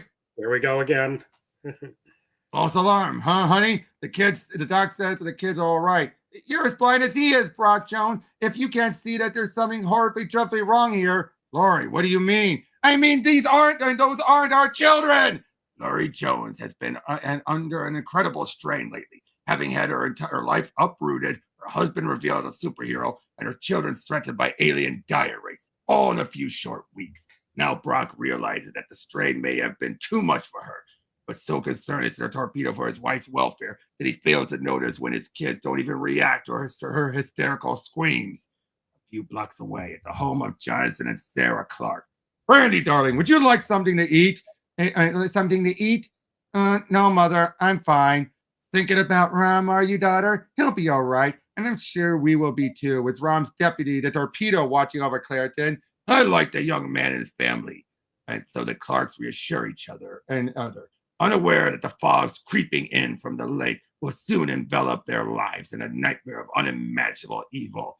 I know that Rom is capable of taking care of himself, but despite his power, he seems so innocent, sometimes so willing to trust in everyone and everything. It's as if he never learned that it's the things we trust the most that end up hurting us. Mother, Father, did you hear what I said? We heard you, daughter. You spoke of being hurt by the ones you love. Oh my god, this is turning into a horror comic. Yep. But here's the tease for next up. Double to Roms. Oh my god, now we need the Spider-Man pointing meme. I'm Rom. No, I am Rom. You. Yep, that's all. What do you guys think of this batch? I like It's it. great. I get the whole Marvel universe gets involved now. Okay, I so know. I'll stop one time. What? You got cut off. You first. You give your thought. Okay. I thought most of it was really good. I mean, the only thought that I thought kind of got weird was with Rom going to New York City and just starting to blast everyone, and that kind of got feels like we're going back to step one again, which I get he's a stranger in a new town, but still it's like doing the same thing again. But other than that, everything else was really good. And I'm curious to see what happened now that Galador has moved to a different place. Yep. And what happened with Terminator? Yeah, I know. That was crazy. What is he planning to use Rom's body for? I don't know. I'm liking this whole backstory thing. It's like a whole big space opera. And remember, it happened almost not long after Rom left. So for 200 years, it changed. Sheesh. Yeah, really. So okay, what now? Eric, your thoughts?